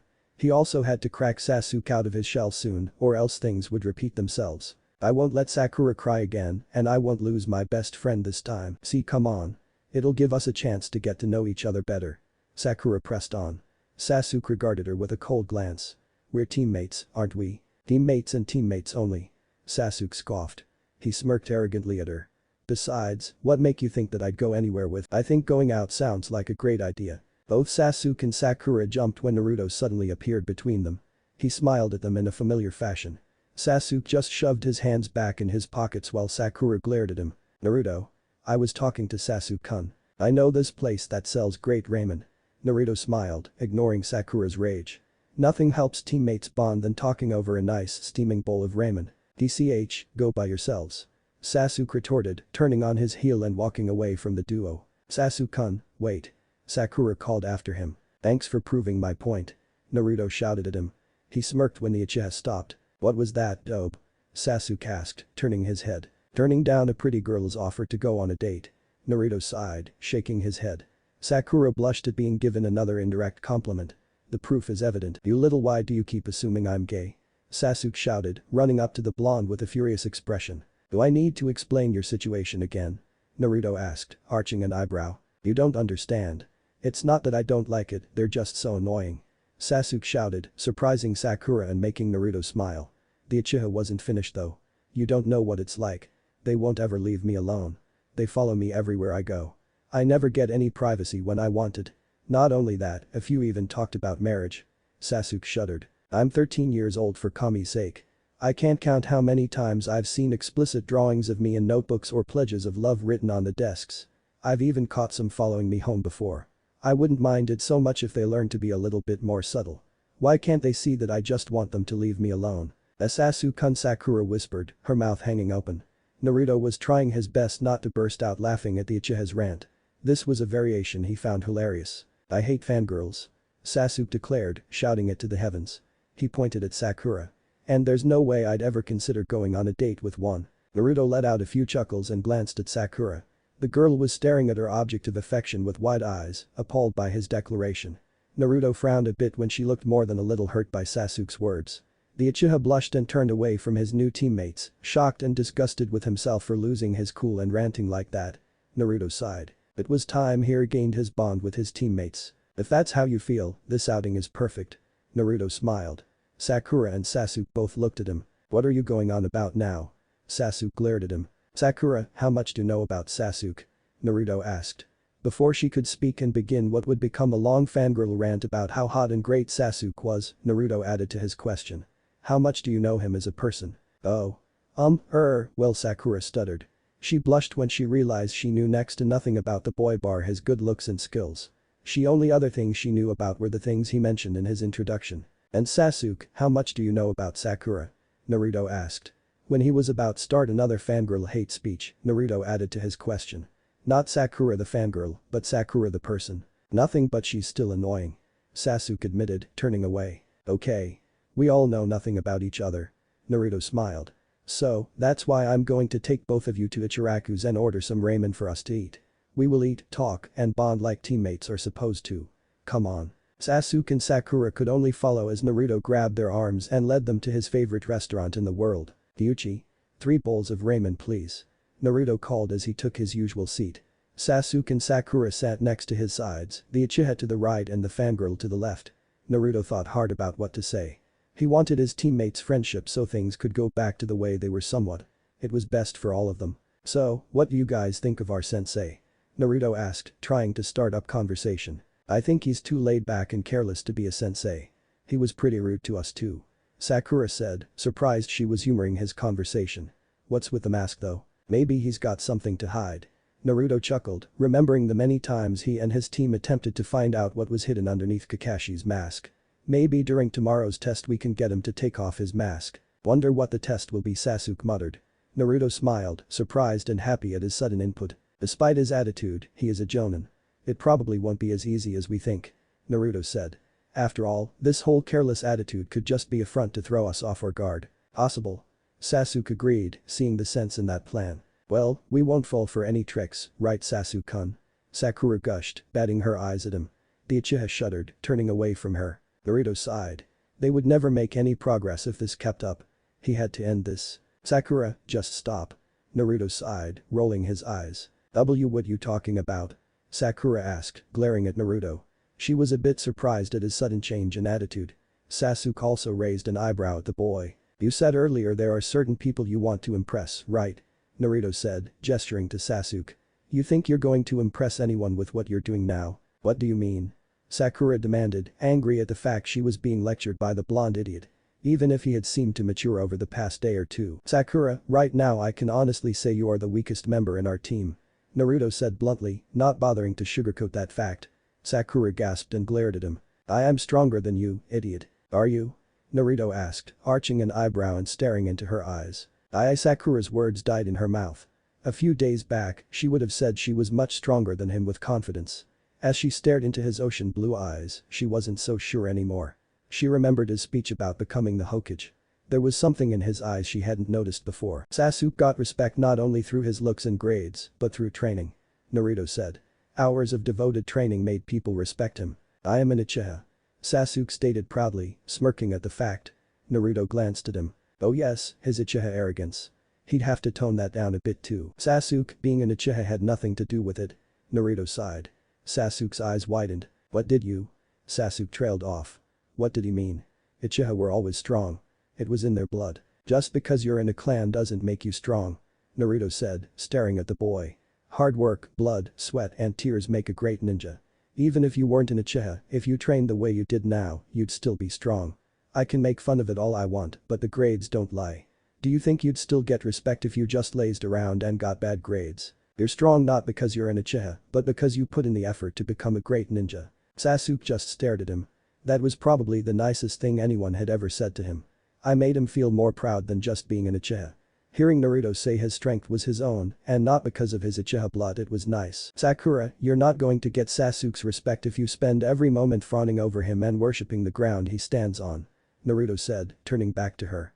If you want certain people to acknowledge you, show them that they deserve your respect. Don't kiss up to them, because it won't work. Sakura was at a loss for words. Was this the same annoying idiot she hated in the academy? Still, his words did hold some truth. She got good grades in the academy when it came to tests and such, but her grades in physical activity left a lot to be desired. She started to realize that all she was to Sasuke was an annoying fangirl. If she ever wanted him to respect her, she would have to train hard instead of following him around obsessively all the time. It was time to start treating him like a regular person rather than a god. Sasuke-kun, Sakura began. The Uchiha boy gave her a cold glance. What? I'm sorry for bothering you so much, Sakura apologized, bowing her head slightly and surprising the hell out of the Uchiha. Two didn't take your feelings into account and I know you can take care of yourself without me, but I'd really appreciate it if you gave me a chance to be your friend. Friend? The boy thought, the very word sounding alien to him. Yeah, we're all friends here, right? Naruto smiled, catching the Uchiha in a headlock. That off me? Sasuke growled, pushing the boy off him. He turned away. But we are teammates. We'll eventually have to get to know each other anyway. Naruto smiled. It was a start. Sakura also looked happy at the boy's answer. Sasuke-kun? Sakura asked. The Uchiha acknowledged her with a slight turn of his head. You mentioned earlier that you wanted to kill your brother. What did you mean by that? Naruto frowned. He noticed Sasuke's eyes narrow and his fists clench. Maybe it wasn't the best time to bring up Itachi. All it would do is make the Uchiha clan back up. However, to his surprise, Sasuke did answer. He's the one who took everything from me, Sasuke growled. That massacre was his doing. Naruto and Sakura glanced at each other. They both knew he was referring to the Uchiha massacre. He's my reason to become stronger. I'll get strong enough to defeat him one day and avenge my clan. Sasuke said, reciting the same vow he had declared repeatedly over the years. Naruto and Sakura looked at their teammate with sympathy. Sakura lowered her head, sorry to have brought up such a sore topic. Naruto looked at his best friend. He wouldn't let him despair again. Sasuke, we're a team now. Naruto declared, wrapping his arm around the boy's shoulder again. Sasuke just glared at him, not in the mood. We'll help you get stronger. I highly doubt that. Sasuke scoffed. Start having more faith in us. Sometimes getting stronger requires help. Naruto smiled. This made the boy look up at him. We're friends after all. There was that word again. Friend. Why yes. We'll help Sasuke-kun get stronger. Sakura added, smiling determinedly at the boy. We'll all get stronger together. As a team. As a team, Sasuke murmured. Yeah. Just one thing though, Naruto said, his grin widening. Since we're your friends, you've gotta take us with you when you fight the bastard. And maybe I can show you it wasn't Itachi who was responsible for that massacre. Sasuke just stared at his teammates who smiled right back. He had never had friends before, no one to depend on, but now. You don't have to bottle up your feelings around us. Naruto reassured, still smiling. He smirked. Just don't come out though. I don't want you to express your feelings like that, screw off. Sasuke scoffed, though he smirked as he said it. Not an arrogant smirk, but a friendly one. He arched an eyebrow at Sakura who was giggling. What's so funny? I'm starting to believe Naruto. Sakura laughed. Are you gay, Sasuke-kun? I agreed to come here with you, didn't I? Sasuke smirked, causing the girl to laugh and blush. Actually, I dragged you here against your will, but Naruto chuckled. He glanced at Sakura a bit. Say Sasuke, do you think Sakura would look good with short hair? Sasuke-kun likes long hair though. Sakura replied, remembering what Ino and the others claimed they overheard once. Right, Sasuke-kun. Sasuke turned his head towards his female teammate. She was pretty, he would admit to that, and while she looked fine with long hair, when he imagined her with shorter hair. Actually, I think you would look good with short hair. Sasuke said, shocking the girl. He turned away, a little pink in the face. It's just my opinion though, no need to go spreading it around. Naruto smiled at his friend's exchange. This was better than he could have hoped for. Sakura blushed and started to play with her pink locks, while Sasuke waited patiently for his meal to be served. Maybe I really can change things this time. Order up. Teuchi announced, placing 3 bowls in front of the team. That took longer than usual, old man. Naruto smiled at one of the only adults who liked him in the past. What gives? I had to give you a chance to talk to your new teammates before I served your food. The minute I brought the ramen out you just ignore them in favor of eating. Teuchi smiled. Enjoy. Naruto smiled and dug into his meal. This was a good start. This was proof he could change things if he wanted, even if he didn't share his memories with everyone. Through his experiences he had learned, and he'd protect his friends this time around. Still, he couldn't do this alone, and he already had a few people he planned to share his memories with. He just prayed it would all work out in his favor. I'm home. Naruto stepped into his apartment, expecting Yuzura to greet him when he entered. He glanced around the room to find it empty. The demon container shrugged.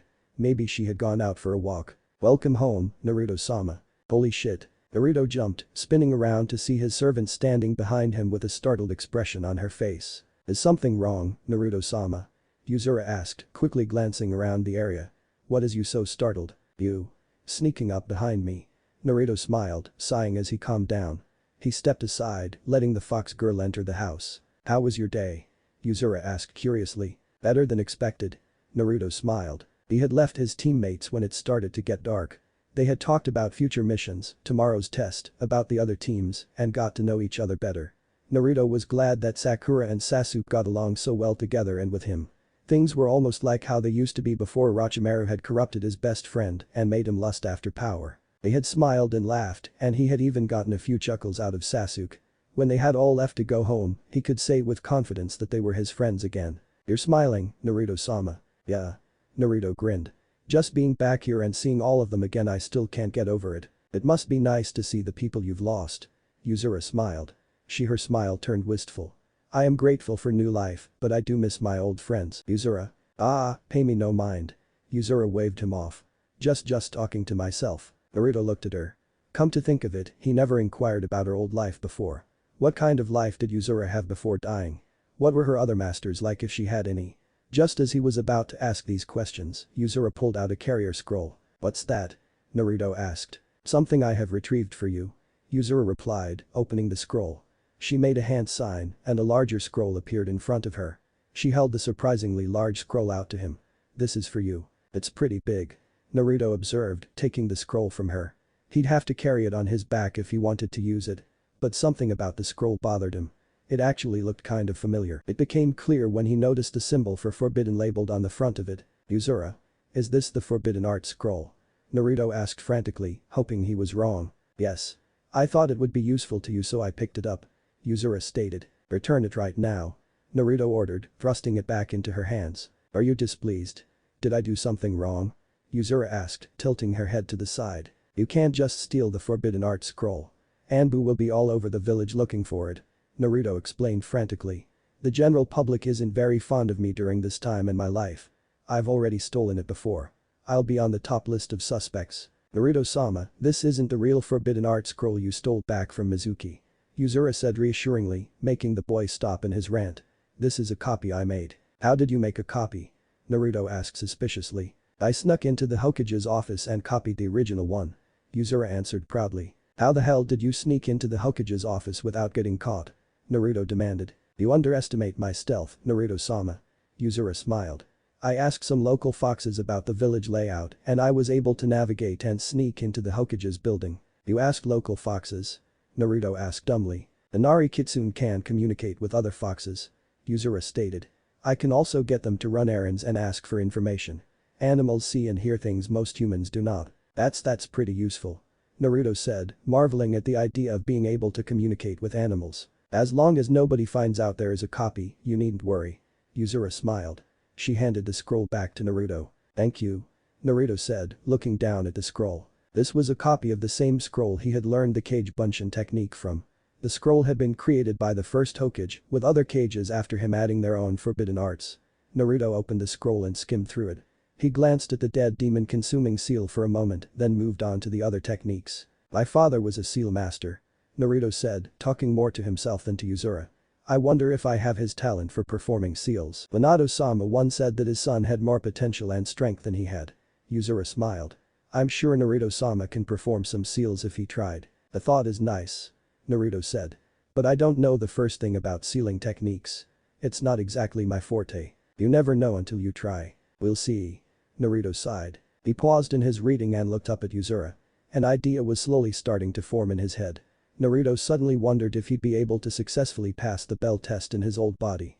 He was sure that he'd become accustomed to fighting in his old body fairly quickly, but that wasn't the issue. His child body felt different than his older body, that's for sure, but if his memories had stayed, then what about his fighting abilities? Say Yuzura, do you think you could hold your own in a fight against me? The Inari Kitsune blinked at her master's unexpected question. The only reason he would ask such a thing was if he was contemplating whether or not to fight with her. But for what possible reason would he want to fight her? Yuzura gave it a little bit of thought until her master's intentions dawned on her. I doubt I could defeat you in an actual fight, but I am confident in my fighting abilities. Yuzura smiled, tapping the Kodachi she carried at all times. You want to test your abilities, yes. I want to test my limits. And get used to fighting in this kid body again. Naruto clarified. He smiled. I didn't expect to go through puberty twice, you know. It was something you never anticipated, I'm sure. Yuzura giggled at her master's joke. I want to know what I can do. Naruto said, clenching his fists in front of him. I'm wondering just how many of the techniques I learned in my past life are available to me now. I understand. Yuzura nodded. Where shall we go to do this? There's a clearing in the forest where I used to train before joining Team 7. Naruto answered. Let's hurry it up. I want to go to bed early so I won't be tired tomorrow. Naruto looked over the training ground. It looked the same. Trees surrounded the clearing in which he and his servant now stood. He turned towards Yuzura. The fox girl slowly drew her Kodachi from its sheath. You're going to use that on me? Naruto asked, remembering that Sasuke's sword had impaled him in his old life. Seeing a sword being used against him again made him feel uneasy. It is what I used to fight. Yuzura replied, smiling at him reassuringly. I wouldn't think of hurting Naruto-sama in any way. This is for my own defense, not offense. I can even make things safer. The Jinchuriki watched as she pulled out her carrier scroll and summoned something that looked like a wooden sheath. Yuzura slowly covered the blade part with a wooden sheath. This way, she wouldn't be able to cut Naruto. The most I can do now is break bones. Yuzura assured. Not the most reassuring words, but it's better than getting cut. Naruto smirked. He reached in his back pouch. Get ready. I already have. Yuzura retorted, taking a stance and pointing her covered blade at her master. Naruto hurled 3 shuriken towards the fox girl. She was quick to dodge, and her speed surprised him. Naruto crouched and propelled himself forward, rushing towards his opponent while making a familiar hand sign. Kage Bunshin no Jutsu. 2 clones poofed into existence, both of them off on his opposite sides. Naruto grabbed both their arms and threw them forward, sending chakra to his arms to add strength and velocity to his throw. Yuzura reacted quickly to the 2 clones coming her way.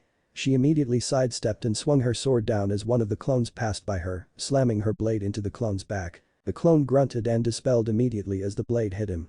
The other clone came straight for her with a kunai in his hands. Yuzura ducked when he took a swing at her.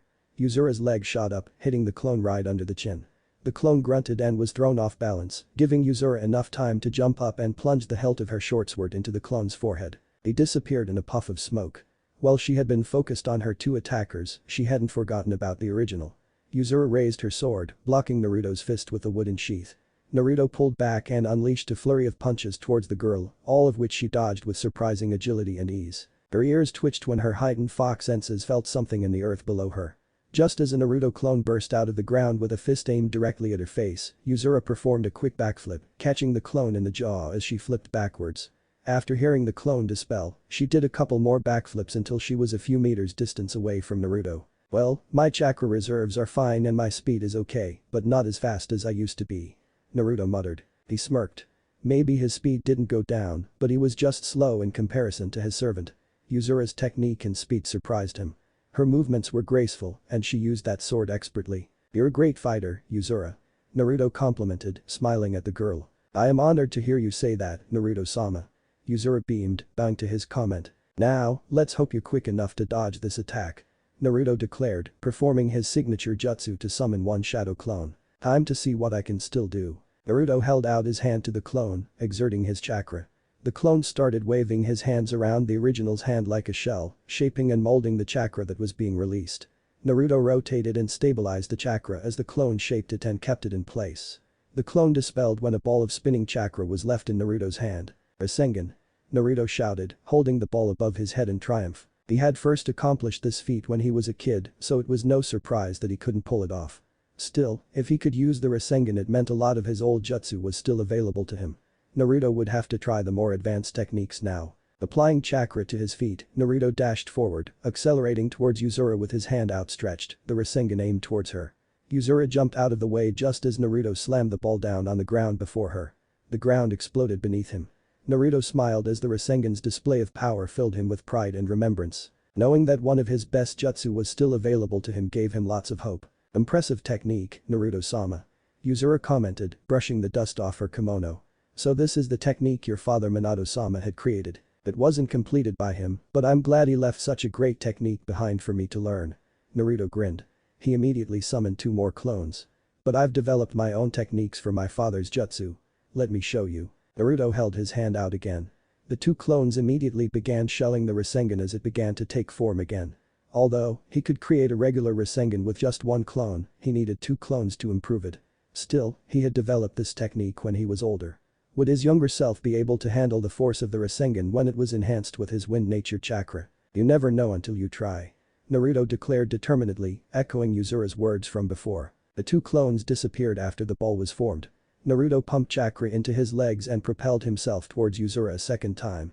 The fox girl jumped backwards as he brought his hand down. The ball exploded with more power than before, surprising Yuzura with the increased force. Were it not for her quick reflexes and agile movements, she would have lost her balance and taken the aftermath of explosion. The earth rose and cracked beneath the demon container. A huge crater was left to serve as evidence to how much force and power the Rasengan had when it had wind chakra inside it. Naruto was left in the center of the crater. He slowly pulled his hand out of the earth. He stared at his palm, which was now shaking.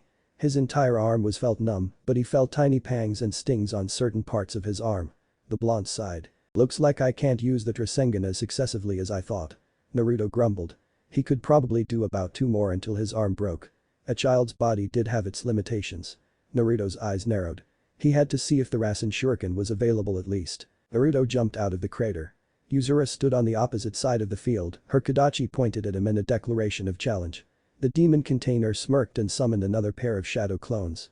He held out his hand as 1 clone mixed in his wind nature chakra while the other shaped it. Slowly but surely, the Rasengan started to take on the shape of a giant shuriken. Naruto winced as the Rasengan's spinning blades got bigger. This technique was a double-edged sword since it hurt him whenever he used it. Yuzura watched in awe at Naruto's performance, amazed he was able to use the Rasengan in such a way. The 2 clones disappeared. Naruto held the spinning Rasengan high above his head. He would have to do it quick. He could already feel his energy start to fade. He brought his arm back as he prepared to throw it. Wind release. Rasen Shuriken. Naruto shouted, bringing the Rasengan forward. Naruto's eyes widened as he felt a sharp pain in his arm. He cried out and faltered in mid-throw, causing the Rasengan to hit the ground in front of him. The ground was sliced and then exploded when the Rasengan hit the earth. Naruto was blown backwards into a tree by the sheer force from the aftershock of the attack. Yuzura gasped when she saw her master hit the tree and sink to its base. Naruto-sama. Yuzura cried, rushing over to the fallen teen. Damn it. It's my arm. Naruto cursed, holding his right arm with had a deep cut in the upper forearm. Blood poured out of the wound, causing his arm to throb in pain. Let me see. Yuzura said, gingerly taking his arm and bringing it towards her. A green glow emitted from her hand as she placed it over his wound. You know healing jutsu? Naruto asked, watching as the blood stopped flowing out of his wound. A little. It should numb the area around the wound and keep it from bleeding, but I can't close it up. Yuzura replied. I'll stitch you up properly when we get back to your apartment." Naruto watched dumbly as Yuzura tore off a part of her kimono and wrapped it around his wound. "Yuzura. This should keep the wound from bleeding again at least until we get back to your apartment," Yuzura said, smiling at him. "You didn't have to do that," Naruto said, blushing at her touching action. "Of course I did. As your servant, it is my duty to make sure my master is taken care of. I'll always be here to heal your wounds." Yuzura smiled. "Why don't we head back?" "Sounds good." Naruto grinned, looking up at the night sky. Yuzura removed the wooden guard on her Kodachi and resealed it inside her carrier scroll before returning her weapon to its scabbard. As Naruto got up, his legs suddenly lost their energy, causing him to fall forward. "Whoa. Naruto-sama." Naruto felt his face hit something soft. He was surprised at the softness of whatever it was he hit, and even more so when he didn't want to leave its presence. It was nice and warm and he felt himself get a bit excited. The boy sighed contentedly, momentarily forgetting himself and enjoying this feeling. After a few seconds of bliss, Naruto's eyes widened when he realized where his head was nestled. "Are you enjoying yourself, Naruto-sama?" Naruto tried to spring away from her, but her hands behind his head kept him in place. The boy blushed. His head was nestled in between Yuzura's chest. While her breasts weren't big, she was certainly more developed than most girls that would be considered in her age group, appearance-wise. It was fair to say that she was at least a C-cup. Sorry about this, Yuzura. I don't mind." The fox girl smiled. Naruto groaned. This was to be expected. The Rasen Shuriken technique required a lot of chakra, and even if he used it once it still had the capability of draining all his energy. It certainly didn't help that he had fired off 2 Rasengan prior to using the technique. "Let's get back to my apartment." Naruto sighed. "I don't suppose you wouldn't mind helping me get there without falling down?" "It would be my pleasure, Naruto-sama." "Thanks. Could you let go of my head now?" Naruto asked, sweat dropping as Yuzura released him. He placed his uninjured arm around her shoulders. Slowly, the two made their way back to his apartment. Issues with teamwork and memory, yo. Ow. Ow. Naruto bit his lip as Yuzura stitched his wound. The girl giggled at his distressed state.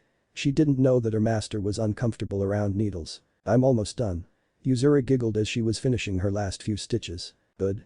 I hate stitches." Naruto grumbled. Yuzura giggled again, making Naruto glare at her.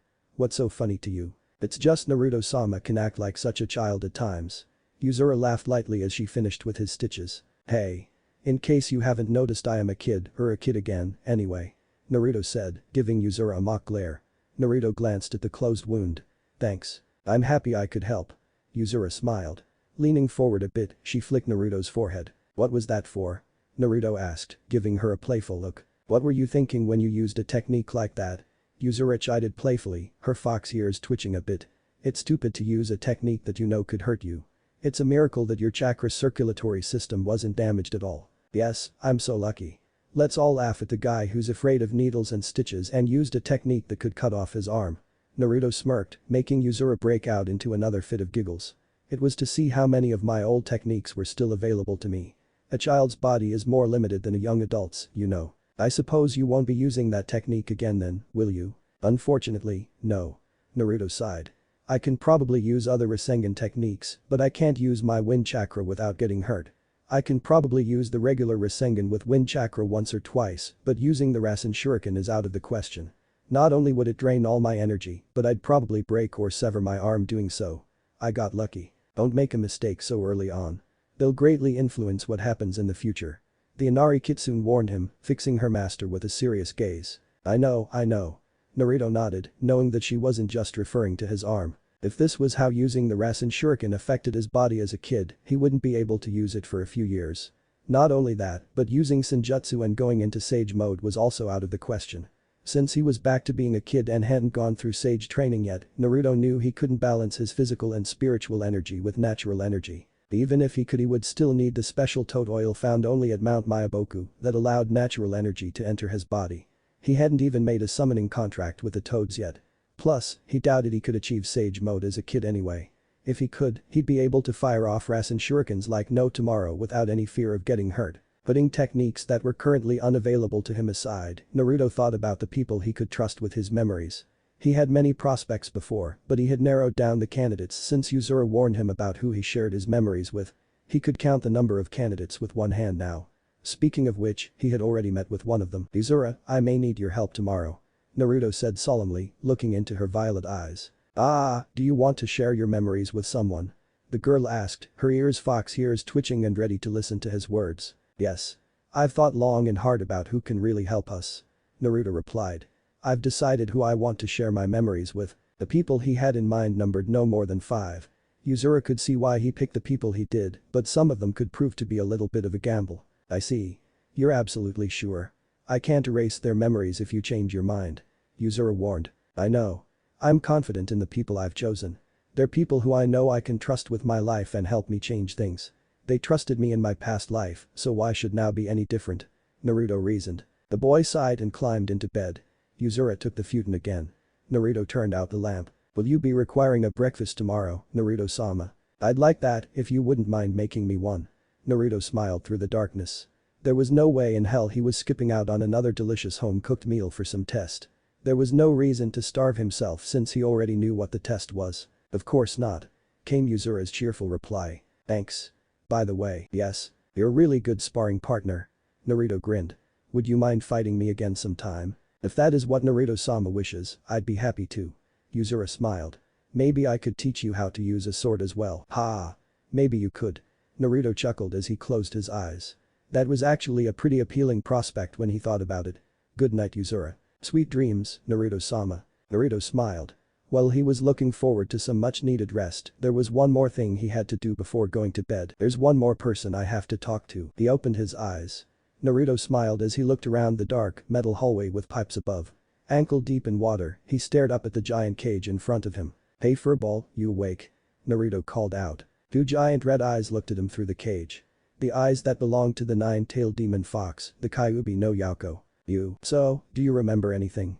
Naruto asked, raising an eyebrow. A rumbling chuckle came from the demon sealed inside the cage. You really fucked up, didn't you, kid? Naruto smirked. He chuckled lightly to himself. I suppose we did. We? Naruto looked up at the demon fox, catching his annoyed tone. The fox was glaring down at his host. His good humor had vanished. Naruto grimaced. His optimistic attitude had been crushed by the demon in less than 2 seconds. I had nothing to do with that little plan of yours. The plan that worked so well, might I add. The Kyuubi growled, chuckling a bit near the end. The Jinchuriki held his ground, glaring back at the demon inside him. And here he thought that after having his soul eaten by the 10-tailed beast and having his body become nothing more than a mere puppet for Madara to use would have made the fox a little bit more cooperative. The demon's tone and attitude had Naruto more than a little irked. Not to mention his little jab had hurt him more than he'd admit. We have to work together. Naruto said, putting a leash on his anger towards the fox and tried to make peace instead. Do we now? I need your help. Naruto said solemnly. You need my help. There's a surprise. The Kyuubi laughed sarcastically. When haven't you needed my help? You know what's coming. You know what will happen if we don't do anything. Naruto said, clenching his teeth as he tried to contain his anger. Please. For both our sakes, we need to work together this time. How about I see you grovel a bit then? Kyuubi purred, his laughter echoing in Naruto's ears. Go on, mortal. Get on your knees and beg me to help you. Hut the crap. Naruto screamed, letting his anger loose and slamming his fists against the bars of the Kyuubi cell. He ignored the demon's threatening growl and glared up at the demon, not even bothering to hide his furious expression. We both died last time. You need me just as much as I need you. Don't flatter yourself. The Kyuubi scoffed. I have never needed you. Were it not for this seal and my forced imprisonment, there would have been a lot less trouble for the both of us. In some ways I envy Sanbi for the few years he went without a host, even if all he did was sleep under a rock at the bottom of the ocean. That's actually another thing I wanted to talk to you about. Naruto said, his mentioning of the 3-tailed demon beast reminding him another point he had to bring up. I know what you're thinking. The Kyuubi said, chuckling to himself. You want to get in touch with the other demon containers, don't you? I know some of them are still out there. Naruto said, thinking of the containers he had met in his old life. Gaara, B, Utakata, and there's bound to be more still alive. Individually we couldn't stop the Akatsuki, but together we might be able to. If all the demon containers and their Bijuas fought together, then we'd definitely have enough strength to fight the Akatsuki. If I got to them before they did, then maybe. You're delusional, kid. The Kyuubi interrupted, cutting the boy off. Like your other plan, you have put no thought into this new one. How will you locate or contact the other demon containers? The Ichibi container is the only one you knew on a personal level, and you won't meet the Hachibi or Rikubi containers for another few years. You do not know the location of the other containers. Even if you had some way to contact them, would they believe your story of their future deaths? If I give them my memories, they would. Naruto said, desperately trying to get the Kyuubi to sympathize with him. The others will help me. No one will have to die this time around. Okay, let's say they help you. But if the Akatsuki defeated them in the past, what's stopping them from defeating and capturing again? Kyuubi asked, smirking down at his host. They couldn't hold their own against the Akatsuki before. Hell, what makes you think that you can defeat Madara if he killed you last time? It will be different. Naruto seethed. And I say again, if the containers are all together we stand a better chance of surviving. The Akatsuki only got them last time because the others were alone. You're fighting for a lost cause. The Kyuubi chuckled. Naruto glared at the demon. No matter what you do, things will be the same. You will die, just like before. Your friends will die, just like before. You didn't have the strength then, so what makes you think that you have the power to change things now? Just because you know about the possible future doesn't mean you can change it. I refuse to believe that. Naruto as he shook his head and glared back at the demon. I'm not just going to sit around and do nothing about it. I've already made changes, small ones, but those differences are proof that things can be changed. You can't change the future. You're just a weak, inferior moral soul incapable of protecting those around you. The Kyuubi snickered. Why you Naruto seethed, that remark reminding him again of his failure. And also, don't group me together with you. The only relationship we have is that we both share the same body. However, we can rectify that. What? You know how to break the seal, don't you? You remember how to release me. The Kyuubi gave the blonde a twisted smile. No harm will come to you if you release me. Your body will be yours and I will regain my old one. It would be best for both of us. You learned the technique in your old life. I'll even do you a favor if you do. Oh? And what could you possibly do for me? Naruto glowered. Release me, then I'll find Madara and take him out for you. The Kyuubi purred. Just think all your problems will automatically disappear when I kill that insect. What do you say? Naruto just stared at the demon. The Kyuubi smirked, thinking he had won the human over. The fox's smugness disappeared when he noticed the corners of his host's mouth twitch. You're joking. Naruto smirked at the fox. To the demon's surprise and anger, the boy started to laugh. What's so funny? The beast asked with a dangerous edge to his tone. Look at you, acting all high and mighty. Your arrogance is sickening. Naruto laughed. You're a fucking joke. What was that? It's just funny. You go and tell me I can't change things, but then you turn around and say you'll kill Madara for me, like it's some common chore. Naruto said, glaring up at the demon with a smirk on his lips. I just remembered that plan of mine. You were included in it, weren't you? B and I had released you and Hachibi. We were going to fight Madara together. We thought that two-tailed beasts would be able to take him on easy. You had always wanted to return to the real world and get revenge on the one who had used you, but the minute you got out, you ran. You ran the minute you saw Madara. Impudent brat. Demons do not run. Kyuubi snarled. Oh, but you did. You came back, but only after B had been killed and the Hachibi soul had been absorbed. Naruto said, shaking his head. What was it? Didn't want to fight together with a fellow demon. Wanted to get back at my dad for sealing you inside me by abandoning us during the battle. Did you just hate the thought of taking orders from a lowly human? Or are you afraid of Madara taking over your mind and using you as his tool again? Tell me, which was it? How dare you talk to me like this? Kyuubi roared. The bars on the cage shook, but Naruto couldn't have cared less. He couldn't break through the seal. It was the demon's turn to be on the receiving end. I would have crushed that bug. And I do not take orders from inferior humans. You're so full of shit. Naruto spat venomously, ignoring the demon's roars. You abandoned us, then came back and got your mind raped for a second time. Hachibi was able to resist the Sharingan's control, but you didn't last more than 5 seconds. You literally just handed your soul over to him. Naruto stared deep into the harsh red eyes of the demon that was inside of him. For the first time in his life, he wasn't afraid to look into those bloody red orbs. You sounded pretty casual when you said you'd kill Madara for me. Naruto said. Tell me though, what's to stop him from taking over your mind and using you as a tool just like before? I would kill him before he got the chance. Sure you would. Naruto said, his voice dripping with sarcasm. You go and tell me I can't change things. You tell me that I'm weak. So then if you're so confident things will be the same for me, what makes you think things will be different for you? You insolent little. I'll use your own words. What makes you think you have the strength to change things now when you couldn't back then? Naruto smirked. Face it. This cage is where you're safest. If I let you out, what's to stop Madara from making you his puppet again? Brat. The Kyuubi hissed. Naruto sighed. He suddenly felt his anger and disgust disappear. He hadn't talked about his past life that much, and bringing up and remembering so many memories was actually making him tired. Naruto shook his head and looked up at the demon tiredly. He just remembered he had wanted the demon to help him. Kyuubi, you need to throw away that arrogance and pride and face facts. We need to help each other out if we want to increase our chances of survival this time around. Despite what I say, I'm willing to work together. And right now, I think it's your only option. Naruto said, turning away from his demon. I'm not letting you go this time. Until you decide to help me out, you're staying inside that cage and with me. Don't turn your back on me, human. The Kyuubi roared again. You're trying to order me around. You're powerless without me. And now you deny me my freedom.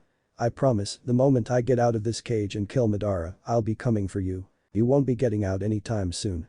Naruto said, listening to the demon smash his claws against the cage in a vain attempt to get at his host. He knew as long as the seal was there, the Kyuubi had no way of hurting him. If I die, you'll die with me. If you want to survive, you're going to have fight together with me whether you like it or not. Naruto sighed. He had really hoped that the demon would help him. He had hoped that their knowledge of the past would help him forge a bond with the fox. He had been wrong. Naruto knew that he would need the demon's power to fight against Madara, but there was no way he would get any help now. Naruto turned back towards the raging demon fox. The demon roared furiously at him. Human. You'll fail. Everyone close to you will die, just like before. You're weak. You can't do anything. And when you come crawling back to me, begging for my help, I'll just laugh. You will die. If that's what you want to believe, then go ahead. Naruto murmured. But just remember, we'll either fight together or die together. In the end it's your choice. Naruto closed his eyes, the Kyuubi's furious roar echoing in his ears. When he reopened his eyes, he found himself staring up at the ceiling of his apartment. The sound of Yuzura's soft breathing replaced the sound of the Kyuubi's angry cries. Naruto closed his eyes again. You won't be the one threatening me this time, Kyuubi. I'll patiently wait for the day we can truly understand each other and fight together. Until that day comes, you'll have to be my prisoner. I can't let Madara get to you this time.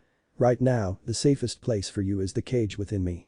I hope you change your ways before the day comes for when we fight Madara again. If you don't, then it's very possible both of us will lose our lives for a second time. But those final thoughts, Naruto fell asleep. It was 10 minutes until 7 when Naruto finally arrived at training ground number 1. Sakura and Sasuke had arrived at 5 o'clock sharp and both looked tired and hungry. Naruto chuckled when he heard growls coming from their stomachs. If only they could have had those extra hours of sleep and a little bit of the delicious breakfast he had gotten. It wasn't their fault. His teammates hadn't yet become aware of Kakashi's tendency to arrive late to pretty much anything. The Jinchuriki sighed as he thought about the previous night and about his chat with the Kyuubi. The demon probably hated him even more than he did before. Even though he wanted to find some way to get the demon on his side, there was no way he'd be able to do that anytime soon. The fox did bring up another pressing issue though. Other than Gaara who would show up during the Chunin exams, he had no way to contact or locate the other demon containers. He hadn't even met all of them. Utakata and the Sanbi were somewhere in Kurigakure, and he knew getting a hold of B was next to impossible when he was in Kumagakure. Naruto also remembered that B had once mentioned offhand that the two-tailed demon container had also been in Kuma with him. The 2, 4, 5, and 7-tailed demon containers were the ones he had never actually met face to face. How was he supposed to find them? Naruto shook his head and grinned at his friends. Thinking about it wouldn't change anything. He would have plenty of time to think how to get a hold of the other containers later. Right now, he had to focus on his friends and the bell test that was soon to come. Naruto, where have you been? Sakura demanded, noticing the boy as he made his way towards them. Sorry. I woke up late. Naruto smiled. But it's nice to know you were eagerly waiting for me here. Idiot. It's only because we'd fail if you didn't show up. Sakura waved him off, even if her cheeks were a bit pink. Naruto raised his eyebrows when he noticed something about her appearance had changed, and he was mildly surprised that he hadn't noticed and pointed it out earlier. You cut your hair. Naruto stated, noticing her hairstyle was back to the way he remembered. Why yeah. We did talk about it yesterday, and I was kinda curious about how I'd look if my hair was shorter, so Sakura trailed off, playing with her shortened locks. Maybe I cut it too short. Nope. It looks great. Really suits you. Naruto grinned, making Sakura blush. Well, thanks. Sakura smiled, happy at receiving a compliment. She cast a side glance over at Sasuke, who was leaning against one of the 3 posts in the center of the field, trying to look cool. I wonder if Sasuke-kun likes it. I don't know, let's ask him. Naruto said. Yo, Sasuke team. Did you notice Sakura's new hairstyle? Huh? The boy looked up at them in a daze, still a bit groggy from his lack of sleep. He blinked a few times then shrugged. Yeah, it suits her. This was the first compliment the Uchiha had ever given to a girl. This causal, blunt answer was enough to make Sakura sigh, swoon, and fall completely in love with her new hairstyle. Naruto smiled, glad his teammates were getting along and that Sasuke was showing some emotion. He stepped over to where the boy was. You look like shit. Naruto snickered. Sasuke glared at him. Shut up. I got up way too early and had nothing to eat. Sue me. The boy bit back, not in any mood to deal with his teammate's snarky attitude. His hunger was also putting him in a much fouler mood than usual. What took you? Sensei said 5 o'clock and it's almost 7. Yeah, well, I had to eat breakfast first. Naruto shrugged. You ate breakfast? But Sensei told us not to. Sakura pointed out, joining the conversation. Naruto gave another shrug. I thought he was joking. His two teammates stared at him with blank looks on their faces. What? I'm not skipping out on breakfast just because he told me to. Sensei seemed like a pretty laid-back guy, so I figured he wouldn't mind. Naruto said defensively. They would have made the same choice if they had the chance to taste his foxy companion's food. Besides, it's not me you should shout at for being late. Do you see our sensei anywhere? Ugh. I know. Sakura huffed, crossing her arms angrily. He's been almost 2 hours late. It gave the impression that he was a bit careless, but this is ridiculous. Sasuke grumbled. Naruto chuckled. Poor bastards. Both of his teammates groaned when their stomachs rumbled again. Good thing he came prepared. You know, I have some instant ramen with me. Naruto grinned, taking out a carrier scroll. He immediately summoned 2 cups of the good stuff from the scroll. I always carry some with me when I get hungry. I can give them to you guys if you want. Ramen for breakfast. Sakura looked at him disbelievingly. Who had ramen for breakfast? Her expression turned longing when another growl came from her stomach. Sasuke was also looking at the cups with desire in his eyes. Sasuke can use a fire jutsu or something to cook them. So, want some? Naruto asked. His 2 teammates looked at each other, trying to decide whether to give in to their hunger or listen to their sensei's warning. Naruto rolled his eyes. You guys need energy if we're going to pass this test. Plus, you've been waiting for 2 hours. Who's to say we won't be waiting around for another 2? They couldn't resist. Sasuke performed a quick fire jutsu to heat up the ramen, and their meals were finished in a few minutes.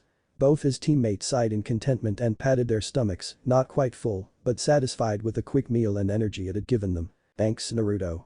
Sakura smiled. Sasuke nodded in thanks, but still looked a bit ticked off. Now if only our sensei would show up, Sasuke grumbled. As if on cue, Kakashi appeared in a puff of smoke. Team 7 glared at their sensei, who seemed to ignore them in favor of reading a small orange book he held in his hand. Where have you been, sensei? Sakura demanded, clearly expressing her irritation at his extreme lateness. Oh well, you see, Kakashi began. When I woke up this morning, I tried. Save it. Sakura sighed, already seeing through the man's bullshit. I don't know why I even bothered asking. Kakashi's eye crinkled as he smiled beneath his mask. Well, you all seem to have more energy than I expected. Just eager to start the test, sensei. Naruto beamed at him. You don't say. Kakashi mused, raising an eyebrow at the blonde. What is the test exactly? Sasuke asked. Well, Kakashi began. You'll all be trying to get these bells from me. The copy nin pointed to 2 small, silver bells attached to his belt. He also pulled out a small alarm clock. All of you have until this clock hits noon to get the bells from me. If you each manage to grab one, then you pass the test. But sensei, there are only 2 bells. Sakura pointed out. Then I guess only 2 of you can pass, while the other Kakashi paused. Has their lunch confiscated and has to go hungry. He expected more of a reaction from people who had no breakfast and had woken up so early, but all his students seemed to take the threat in stride. Kakashi was surprised by their lack of interest and worry. So we have to try and grab a bell for ourselves then, that's it? Sasuke asked. In a nutshell, Kakashi nodded, though Sasuke felt that there was more to the test than he mentioned. But failure rate is pretty high. Naruto smirked. This time he wouldn't end up being tied to the post. But if he was going to trick his sensei and get his teammates to work together to pass, he'd have to put on a bit of a show. Everybody, the test begins when I say go. Kakashi said, watching his students tense and prepare themselves. Ready set. Mimicking his action in the past, Naruto immediately launched a kick at Kakashi's face. The Jonin quickly blocked his attack, twisted his arm behind his back, and held the boy in place. Sasuke and Sakura just stared in awe at the display. I didn't say go yet, Kakashi said simply, letting go of the exuberant youth. Naruto flashed him a quick grin and stepped back in place between his friends. Wow, Sakura whispered in awe. He's fast, I didn't even see him move. Sasuke muttered under his breath. That hasty attitude could cost you your life one day, Naruto. Kakashi scolded him. The boy just stared back at him. The Jonin smiled under his mask. But it's good to know that you won't be holding back on me. The test will begin and go. Just as Sasuke was about to go hide in the trees and Sakura was about to jump into the bushes, Naruto quickly grabbed their wrists and ran into the forest with his teammates in tow. Kakashi watched them run away with an eyebrow raised in mild wonder and curiosity. Now I wonder what that was about, Kakashi wondered. He shrugged and pulled out his favorite orange book. Meanwhile in the forest, Sasuke and Sakura had finally got Naruto to let go of them and proceeded to berate him for dragging them away from the battleground. "Oh, what the hell was that for?" Sasuke demanded. "We need to get those bells. I realized that, but you guys were going to split up, so I had to keep us together somehow," Naruto argued, glaring at the Uchiha. Both his teammates gave him questioning looks. "We'll never get those bells going at him individually. He's too fast. We have to act like a team would and start working together." "Wait, you mean that kick earlier was just to see how fast he was?" Sakura asked, mildly impressed by the blonde's tactics. "Yep." Naruto smiled. Though this time it was more to show his teammates how fast their sensei was and to give them a reason to work together. The first time around it had just been him being impatient. So was he actually lying when he said it was tactics? "Well, we've established the fact that he's too fast to be caught easily, so did you already have a plan in mind?" Sasuke asked, looking at Naruto expectantly. "Haha, I didn't think that far ahead." Naruto smiled sheepishly. He turned toward Sakura. "Which is why I was hoping you'd come up with a plan for us." "Me?" Sakura asked. "Sakura, when it comes to academics and knowledge in the field, you probably know more than me and Sasuke combined," Naruto said seriously. "It should be no problem for you to come up with some way to get the bells. I guess I could give it a shot," Sakura said uneasily. This would be her first real test and a chance to impress Sasuke.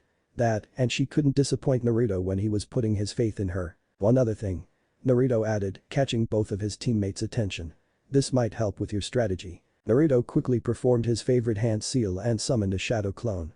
Sakura hit him over the head. Naruto sighed. He had almost thought he could spend his new life without having Sakura hit him. Guess that change was too much to hope for. "You moron. How's a Bunshin clone going to help us? He'll see right through the illusion." Sakura berated him for his stupid thinking. "It's not an illusion," Naruto pointed out, pinching his clone's cheek. "This is a shadow clone. A solid copy of me. This is the technique I learned that made Iruka-sensei pass me." "Impressive." Sasuke nodded his approval. "It's certainly a useful technique." "Yeah. This is perfect." Sakura smiled, a plan already forming in her head. "Can the clones transform too?" "Yes." "Good. Then here's what we'll do." 20 minutes later, 7 Narutos rushed out of the bushes and surrounded Kakashi. The copy nin arched an eyebrow at the tactic. He couldn't see Sasuke or Sakura, but he had a feeling that they were out there somewhere. He put his smut book away for later. Maybe he'd take things a little more seriously. 6 of the Narutos came at him. Kakashi quickly blocked or dodged all of the attacks. He smirked to himself. Naruto had certainly learned a useful jutsu, but it would take more than a few extra clones to take the bells from him. They were fast and didn't let up in their attacks, but the copy nin had more than enough speed to stop their attacks. Kakashi kept his eye on the bells and the last Naruto who was hanging out of the brawl. If he was thinking of tiring him out and grabbing the bells when he was fatigued, the boy had a long ways to go. The real Naruto standing outside of the fight smirked to himself. Sakura and Sasuke should be finalizing their plan right about now. Still, he had a little bit of time to kill before they had things ready. This was good. After all, there was one other plan Naruto had that his teammates didn't know about. A plan no one knew about yet. "Now's the perfect time. You're pretty good, sensei," Naruto commented, summoning up 2 more clones to join the fray when Kakashi took out 2 of the fighting ones. "You won't take the bells from me if your plan is to tire me out," Kakashi replied easily, striking one of the clones in the neck and dispelling it. "That's not the plan. I'm just waiting for my friends to show up and give me hand." Naruto smiled. "Until then, I felt like we could talk about a few things." "Oh?" Naruto nodded, his smile straightening out. He took a deep breath. "This is it, no turning back. I was just thinking that the Yondaime really taught you well, sensei." Kakashi faltered. He recovered just in time to block a kick from one of the clones.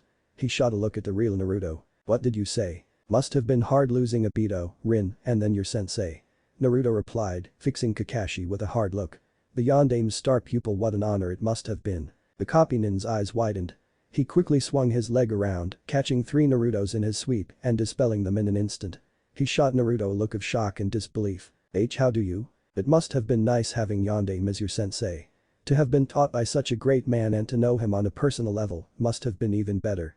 As a student, you must have really respected him as a sensei.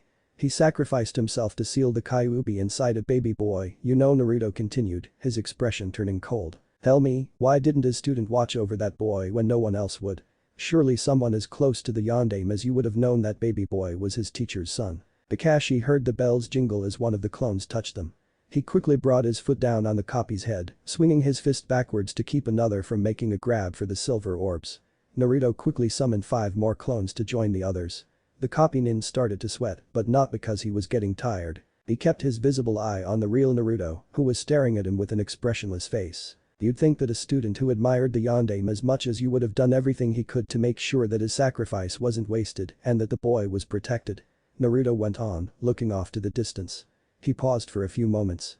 He redirected his gaze back to Kakashi. I wonder, what was the yondaime's best pupil thinking when he saw it fit to abandon his sensei's only son? Kakashi grunted as he felt a clone's kick connect with his stomach. He quickly grabbed the clone's foot and swung it into another clone trying to jump on his back. Kakashi flipped backwards, grabbing 2 clones' heads and slamming their faces into the ground. All 4 immediately disappeared, only to have 4 more take their place. It seemed like the clones were getting harder to dodge and block. The copy nin shot another look at Naruto. How does he know these things? Kakashi thought frantically. Really, I wonder how much easier the boy's youth would have been if he only had someone who had looked after him. Naruto sighed, shaking his head. He arched an eyebrow at his sensei. Do you think things would have been different if the yondaime student had looked after the boy, sensei? The Jonin's eyes widened as a clone caught him in the jaw. The clones just seemed to be getting faster.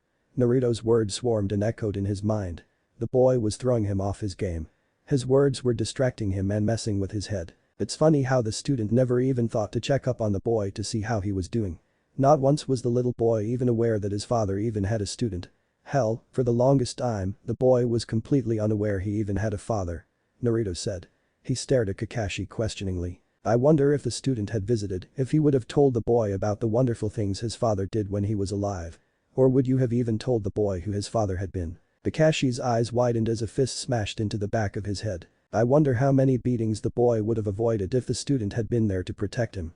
Would he have stopped the villagers from hurting him? The foot made contact with the copy nin's stomach again. I wonder how happy the boy would have been if someone had been there to shield him from all the harsh glares the village residents always gave him. The fist made contact with his face.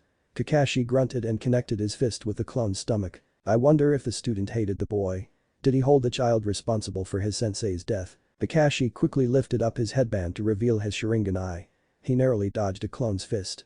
Another fist struck his shoulder. I wonder if that student ever thought that the boy, his sensei's son, would become his student years into the future. Kakashi's barely managed to block a clone's kick. I wonder if the yondaime's son ever got a chance to ask the student these questions. The fist smashed into the side of Kakashi's face. I wonder sensei, I really do wonder. Kakashi's eyes narrowed as he unleashed a flurry of punches in all directions.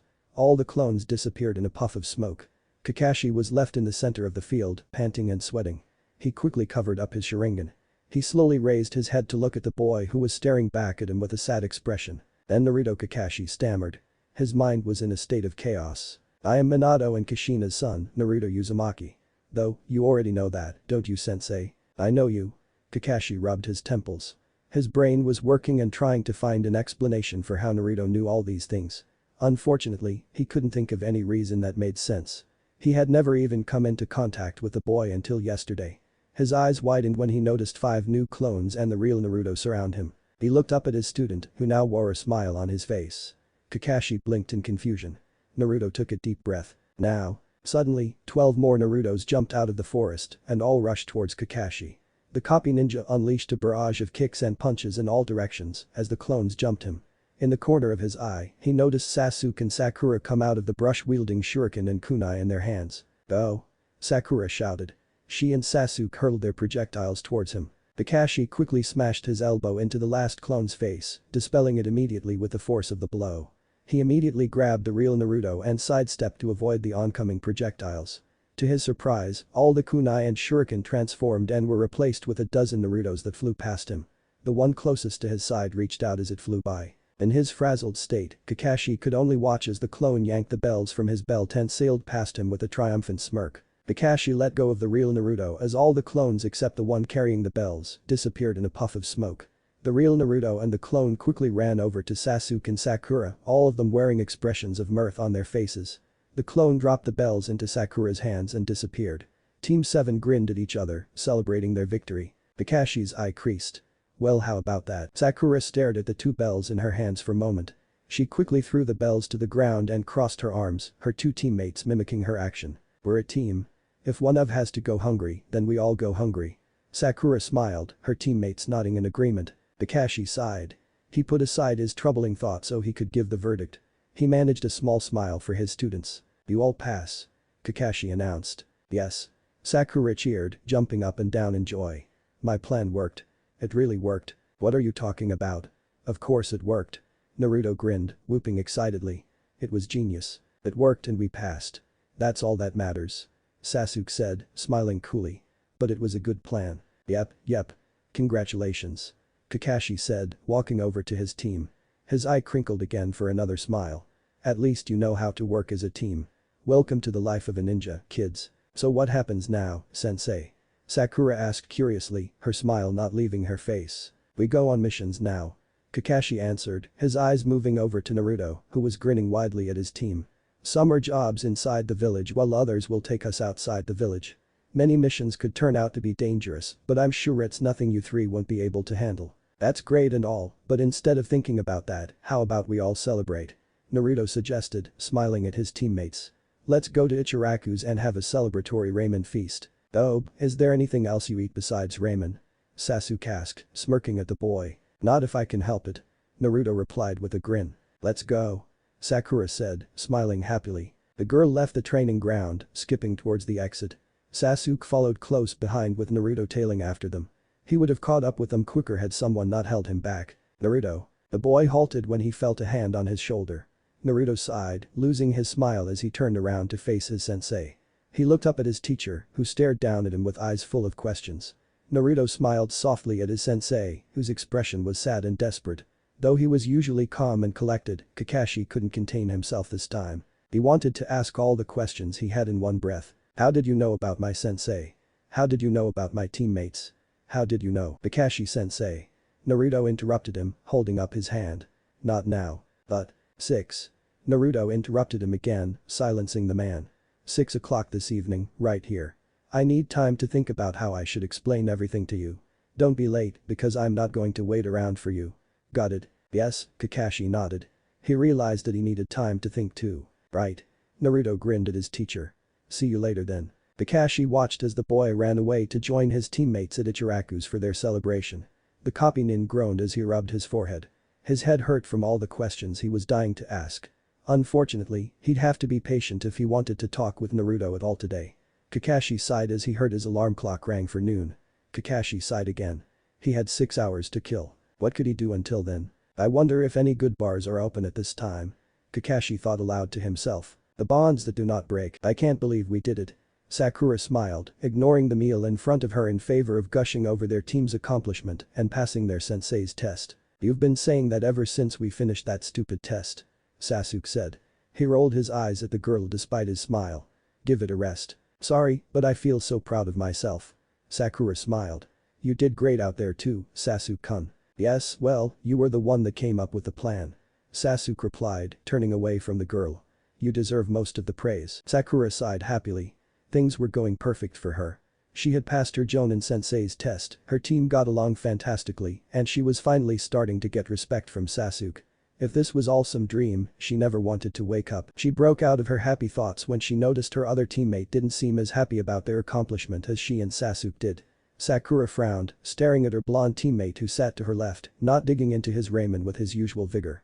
It was Naruto's suggestion to go to Ichiraku's to celebrate passing their test, but he seemed to be less excited than he had been before. Naruto was just sitting in his seat, quietly eating his meal with a thoughtful expression on his face. To tell the truth, Sakura found herself a little annoyed by his lack of enthusiasm. "Naruto, is something wrong?" Sakura asked, getting the boy's attention.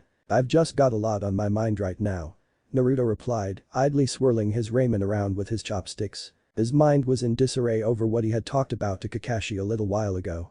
While he had laughed at the idea of messing with his calm and collected sensei at first, just thinking about what he said to his sensei made him nervous. Kakashi was one of the people he wanted to share his memories with. What made Naruto so nervous was what Kakashi's reaction would be like if he remembered everything that happened in his past life. He knew that the copy nin was rational and thought things through, but if he had information about the possible future, would he keep it to himself or tell the entire world? Certain events in his old life had greatly affected the man, and Naruto wasn't sure how he'd take remembering all the things that had been such a surprise to him in the past. Naruto trusted Kakashi with his life in the past, but with knowledge of the future available to him, could he still be trusted? It was impossible to predict his sensei's reaction. Even if he changed his mind and decided that didn't want to share his memories, there was no way he could explain all the things he had said to the copy nin during the test. He no longer had a choice. Naruto knew that if he was going to make Kakashi understand anything he had said, he was going to have to share his memories with him. It was too late to turn back now. Naruto. The boy snapped out of his reverie when he heard Sakura shout his name. He smiled sheepishly as his teammates who were staring at him with questioning looks on their faces. "What's with you? You're acting different than usual," Sakura said, giving him an odd look. Sorry. This is supposed to be a happy time, I know." Naruto chuckled. He sighed wistfully. "I've just been thinking about a few things is all." "What kinds of things?" Sakura asked curiously. "It's nothing," Naruto replied, giving her a light smile. Of course they didn't know what was on his mind. They couldn't know. They hadn't heard his conversation with Kakashi at the training grounds. If they had, they'd be asking a lot more questions. It's not like he could have explained it to them anyway. "Are you worried about the missions we'll be doing?" Sasuke asked calmly, taking a bite out of his meal. "I guess," Naruto answered, lying through his teeth. If anything he should at least give them a fake reason so they wouldn't ask too many questions. "You don't need to worry about that," Sasuke said as he continued to eat his meal. "After all, you've got us with you." Naruto stared at him. "Yeah. Missions will be dangerous, but as long as we stick together as a team, I'm sure we'll pull through okay." Sakura smiled at him. Naruto chuckled. Dangerous if only they knew. "We're friends, right?" The demon container's eyes widened when he heard the words come out of Sasuke's mouth. Naruto stared at the Uchiha who made a point of only focusing on the meal in front of him. "Friends look out for each other," Sasuke went on. "So don't worry about the missions we'll be doing, scaredy cat." Naruto smiled at his team. Already they had regained the bonds he thought he had lost in his past life. If Sasuke could give a motivational friend speech when he was feeling down, then maybe sharing his memories with Kakashi would turn out okay after all. "Meh, I'm not so much worried about myself so much as I'm worried about you," Naruto smirked, making Sasuke raise an eyebrow. "The pretty boy is always the first to go." "Funny," Sasuke replied, giving him a low chuckle. "Let's just take this time to celebrate," Sakura said, also giggling at Naruto's joke. "You can worry about missions later, Naruto." Naruto nodded and dove into his meal. Sasuke and Sakura nodded at his vigor, glad he was back to normal. The blonde was truly grateful for his friend's words. It gave him hope for the future. "Things will turn out better this time. I know it." Kakashi stared at the glass in front of him. It was his first glass of beer and he hadn't so much as touched it yet. Kakashi sighed. He knew he'd have to be sober if he was going to listen to Naruto's explanations, whatever they might be. The copy nin glanced at the clock that was perched high on the wall inside the tavern. 4 hours left, Kakashi grumbled to himself. Kakashi was a veteran ninja who had been trained to control his emotions and show no emotion unless the situation called for it. He hadn't ever felt as impatient as he did now. It had been a long time since he had felt anxiety. It had been many years since he had felt so much anticipation. Kakashi slammed his head against a bar table and groaned in frustration. He hated feeling like this. "I had no reason to abandon him," Kakashi whispered to himself. Old memories that he thought he suppressed long ago swarmed in his mind. There were so many things that he could have done in the past to help Naruto. But he had ignored him. He had never even met with the boy until yesterday. "I wonder if Minato-sensei would forgive me," Kakashi asked himself quietly. Would he forgive him for abandoning his only son? Kakashi shook his head. Was it wrong to forget things that were only painful to remember? Hadn't he suffered enough already? He had thought that he'd never have to deal with painful memories of his sensei and team ever again. It was what Kakashi thought was best. But now, his memories had come to bite him in the back. Naruto was just one big reminder of the past. "No, I'm sure he suffered too," Kakashi murmured. It was selfish of Kakashi to think that he was the only one who had suffered. He knew how the villagers treated Naruto. And Naruto knew that Kakashi had known about him but ignored him. The question was, would the boy ever forgive him? "If he doesn't, I'll have to find some way to make up for it," Kakashi said quietly to himself as he stood up. Sitting in here accomplished nothing. He left with his drink untouched. He knew now that Naruto wasn't the only one with some explaining to do. Naruto walked through the forest towards the training ground he had been at earlier that day. Walking next to him was Yuzura and her fox from. The white fox turned her head to look up at her master. "You're sure about this, Naruto-sama?" the kitsune asked. "I am. Even if I wasn't, it's too late now," Naruto replied. "There's no way I can't tell him after what I've said today." Waiting until 6 had been torture. He had talked it over with Yuzura, who was prepared to share memories between the two ninja when Naruto gave the signal. She would hide in the forest in her fox form until she was needed. Her master wanted to get a few answers out of Kakashi before he made him remember his past life. There were things Naruto wanted to ask his teacher that he never got around to asking during his other life. Alright, I'll call you when the time is right. Naruto relayed to his servant. Understood. I'll be close by. Yuzuru said, bounding off into the bushes. Naruto stepped out of the woods and into the clearing. It didn't take long to spot his sensei leaning against one of the 3 posts while reading his favorite orange novel. The moment he saw Naruto, his book quickly snapped shut. Kakashi looked up at his student wearily. Naruto smiled a bit. It would appear that his sensei was anticipating this chat just as much as he was. Good evening, Kakashi-sensei. Naruto smiled. To be honest, I'm surprised that you arrived here on time. I couldn't really afford to be late this time, could I? Kakashi replied, his eye crinkling in a smile. They stood in silence for a while. Kakashi stared at his student with a serious gaze while Naruto looked right back. Tension was thick.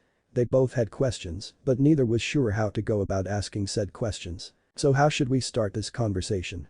Naruto asked curiously, breaking the silence. Should I start or do you want to go first? You ask the questions for now. Kakashi sighed, surprising Naruto with his answer. He chuckled a bit at Naruto's puzzled expression. I've ignored you for a great number of years now. You deserve answers more than I deserve to ask questions. Alright then. Naruto nodded, smiling lightly at his sensei. I don't have a lot. A few questions should be enough for me. Naruto sighed, fixing his sensei with a serious gaze. First, I'd like you to tell me about my father, Minato Namikaze, the 4th Hokage. How did you feel about him? He was the man I respected most. He was my role model. Kakashi said, sighing as he remembered his dead teacher. He always put others before himself.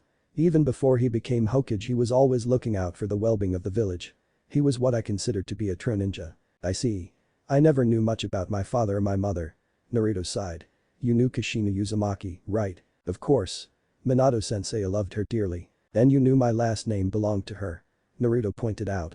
You already knew that I was Minato's son, but even if you didn't, you should have thought that the identical last names were more than just coincidence. I know. Kakashi sighed. Your mother Kushina was a member of the Uzumaki clan whose home was Uzushiogakure, the land of whirlpools. It was destroyed during the Great Shinobi War and with it the Uzumaki clan. The fact that you had the same last name was no coincidence to those who knew of the clan and whirlpool. Mom was one of the few survivors, but she took the last name Namikaze when she married Dad. Naruto said, nodding to himself. People forgot about the village and its dead residents. But if you knew me, then why didn't you help me? Why didn't you take care of me? Naruto stared at Kakashi. This was the one question he had been wanted to ask the most. I was afraid. Kakashi murmured quietly. Naruto looked at him expectantly, waiting for him to continue. Kakashi took a deep breath. I was ashamed. I had lost Obito and Rin due to my own weaknesses as a child. I trained every day to protect the one who mattered most to me. When I had failed to do that, I couldn't take it. I went into a depression that lasted for weeks, maybe months. It was hard to keep track of time. An old friend who was also struck with grief over the loss of Minato-sensei helped me out of my depression. Who was that? Jiraiya. He was your father's sensei. Kakashi answered. That pervy sage, Naruto thought fondly. He wondered when he'd see the old man again. Naruto shook his head. Now wasn't the time to be thinking of him. He had told me that if sensei were alive, he'd never want to see like this. Kakashi continued. He had told me that I had experienced enough pain and that I should look towards the future instead of mourning over the past. As I was slowly recovering from the pain of losing those close to me, Jiraiya came to me and said he was going away for a while. He had asked me to do something for him. Something that would have made Minato-sensei happy. What did he ask you to do? Naruto asked anxiously. You did what he asked, right? Kakashi braced himself. He slowly opened his mouth to answer Naruto's question. He had told me to take care of Minato and Kushina's only son, the new Jinchuriki of the nine-tailed demon fox. Kakashi answered. He had asked me to be your guardian. Silence. Naruto stared at Kakashi with wide eyes, who was clenching his fists together in frustration. With everything he knew and all the memories he had, this was something Naruto had never known. To think that such a request had been made in the past. Kakashi was never one to turn down the requests of those he cared for, so why didn't he accept this one? Why hadn't he been there for him when he had been asked specifically? Jiraiya left without an answer from me. I was supposed to be there for you. Kakashi seethed, growing more frustrated with himself with each passing second. But I didn't. While I had learned to deal with the pain of loss, I was afraid of experiencing it again. Just thinking about you reminded me of my sensei, a memory that I forcibly repressed. I was still young, barely an adult when I was asked to become your guardian. How could I even think of protecting you when I couldn't protect my own team? Kakashi sighed. Naruto watched as his sensei took a deep breath and let his muscles relax. The copy stared at the ground with a miserable expression. Knowing that my teacher's son was alive brought me great joy. But at the same time, I couldn't stand the thought of you. I was afraid I couldn't protect you. I ran away from my duty. Kakashi said sadly. I went to the Hokage and asked him to take care of you.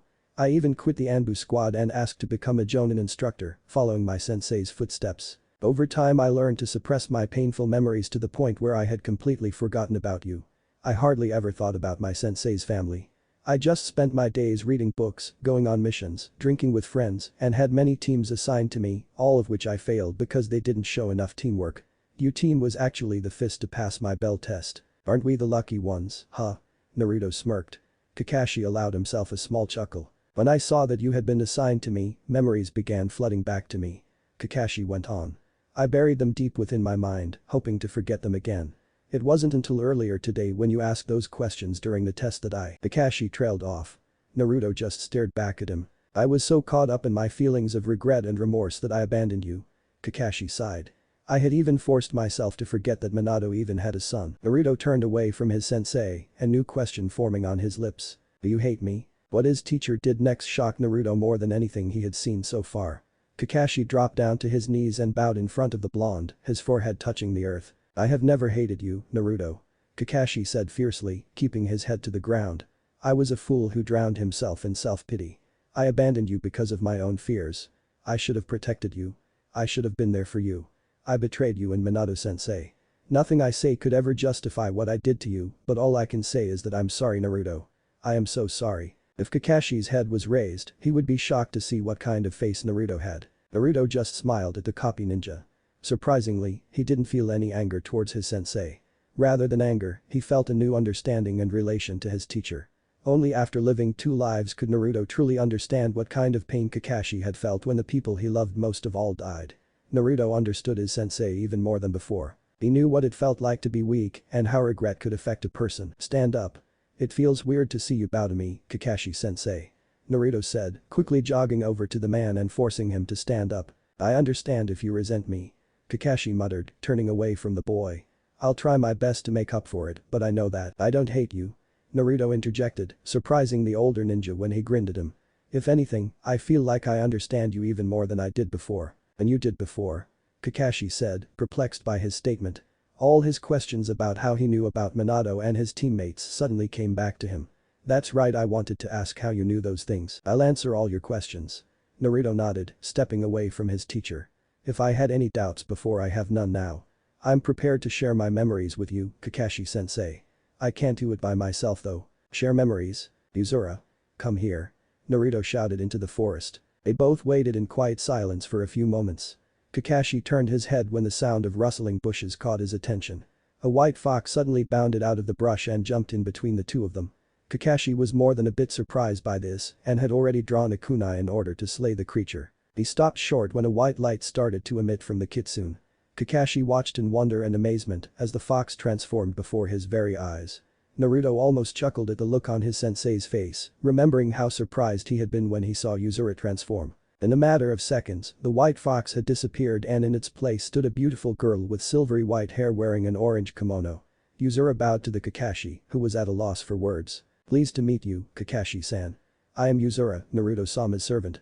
Yuzura greeted. Servant? Kakashi asked, arching an eyebrow at his student. Don't ask.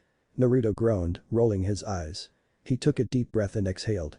Okay, Yuzura, do whatever it is you need to do. I will start then. Yuzura nodded, quickly performing a couple hand signs. Hold on, what about my questions? Kakashi demanded, stepping forward. He stopped short when he felt Yuzura press her index and middle fingers to his forehead. She did the same to Naruto with her other hand. I told you, they'll be answered. Naruto smiled at his sensei. I don't hold any resentment towards you, sensei. If you had told me this before, I may have, but only after living one life and starting a new one can I say that I truly understand the pain you went through as a kid. What are you talking about? Kakashi asked, Naruto's words puzzling him to no end. You will now experience life through another's eyes. Yuzura cut in, closing her eyes as a green glow emitted from her fingers. Naruto-sama has decided to share his memories with you. Remember your past life, Kakashi-san. Past life? Just as he was about to ask more, a bright flash blinded his vision. Suddenly, his mind started feeding him a variety of images. All the pictures had him doing things he never experienced. Memory. Remember, Kakashi-san, Yuzura whispered, taking her hand back from him. Kakashi dropped to his knees, clutching his head as new memories flooded his mind. It was like something had burst inside his head, letting loose all these memories of another life he didn't know he had lived. He saw his students, Sasuke leaving, unlocking his Mangekyo Sharingan, fighting the Akatsuki, fighting and nearly getting killed by Pain, fighting Sasuke, protecting Naruto from Madara, and then it all ended with his death. One memory stood apart from the rest though.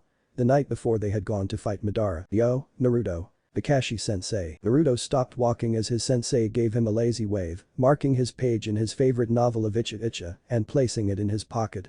The moon was high above their heads. The streets of Konoha were surprisingly vacant. Kakashi's visible eye crinkled as he smiled at his student. "Should you be up this late? You've got a big day tomorrow." Kakashi said merrily. "The way you say that makes it sound like tomorrow's battle is no big deal." Naruto chuckled softly as he looked up at the stars. "I just needed some time to think. I needed to go for a walk." "Ah, the Rakudame needs time to clear his mind before the battle." Kakashi smiled, making Naruto smile a bit when he mentioned his future title. "Anything you want to get off your chest? I'm all ears." "That's okay. I'd prefer it if I could think things over by myself for now," Naruto replied, stepping past his teacher. "It will be the hardest battle I've ever fought. I need to stay focused. I need to be strong. Even if it costs me my life, I'll make sure no one dies tomorrow." "You've grown up," Kakashi remarked, making Naruto stop again. "You've grown into quite the ninja, Naruto." "Thanks for saying so." Naruto smiled gratefully.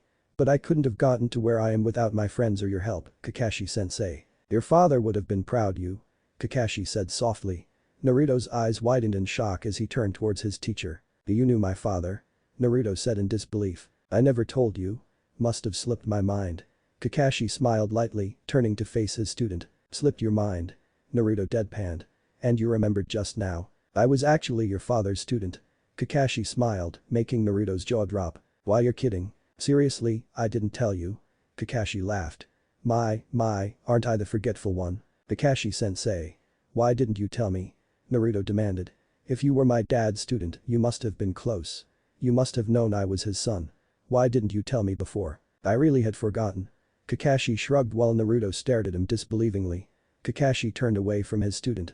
"Sometimes you force yourself to forget painful things, Kakashi-sensei." His teacher just smiled apologetically at him. Kakashi looked up at the stars. "Would you like to hear more about me and your father?" Naturally, Naruto said yes. Kakashi went on to tell Naruto of all his adventures with Minato and being a part of his team. He told Naruto about Obito, Rin, how he got his Sharingan eye, fighting in the war, becoming an Anbu, about Naruto's mother, Kushina, and about his own relationship with his father. Naruto saw a side of Kakashi he had never seen before. All the things Kakashi was saying about his dad made him feel proud to be his son.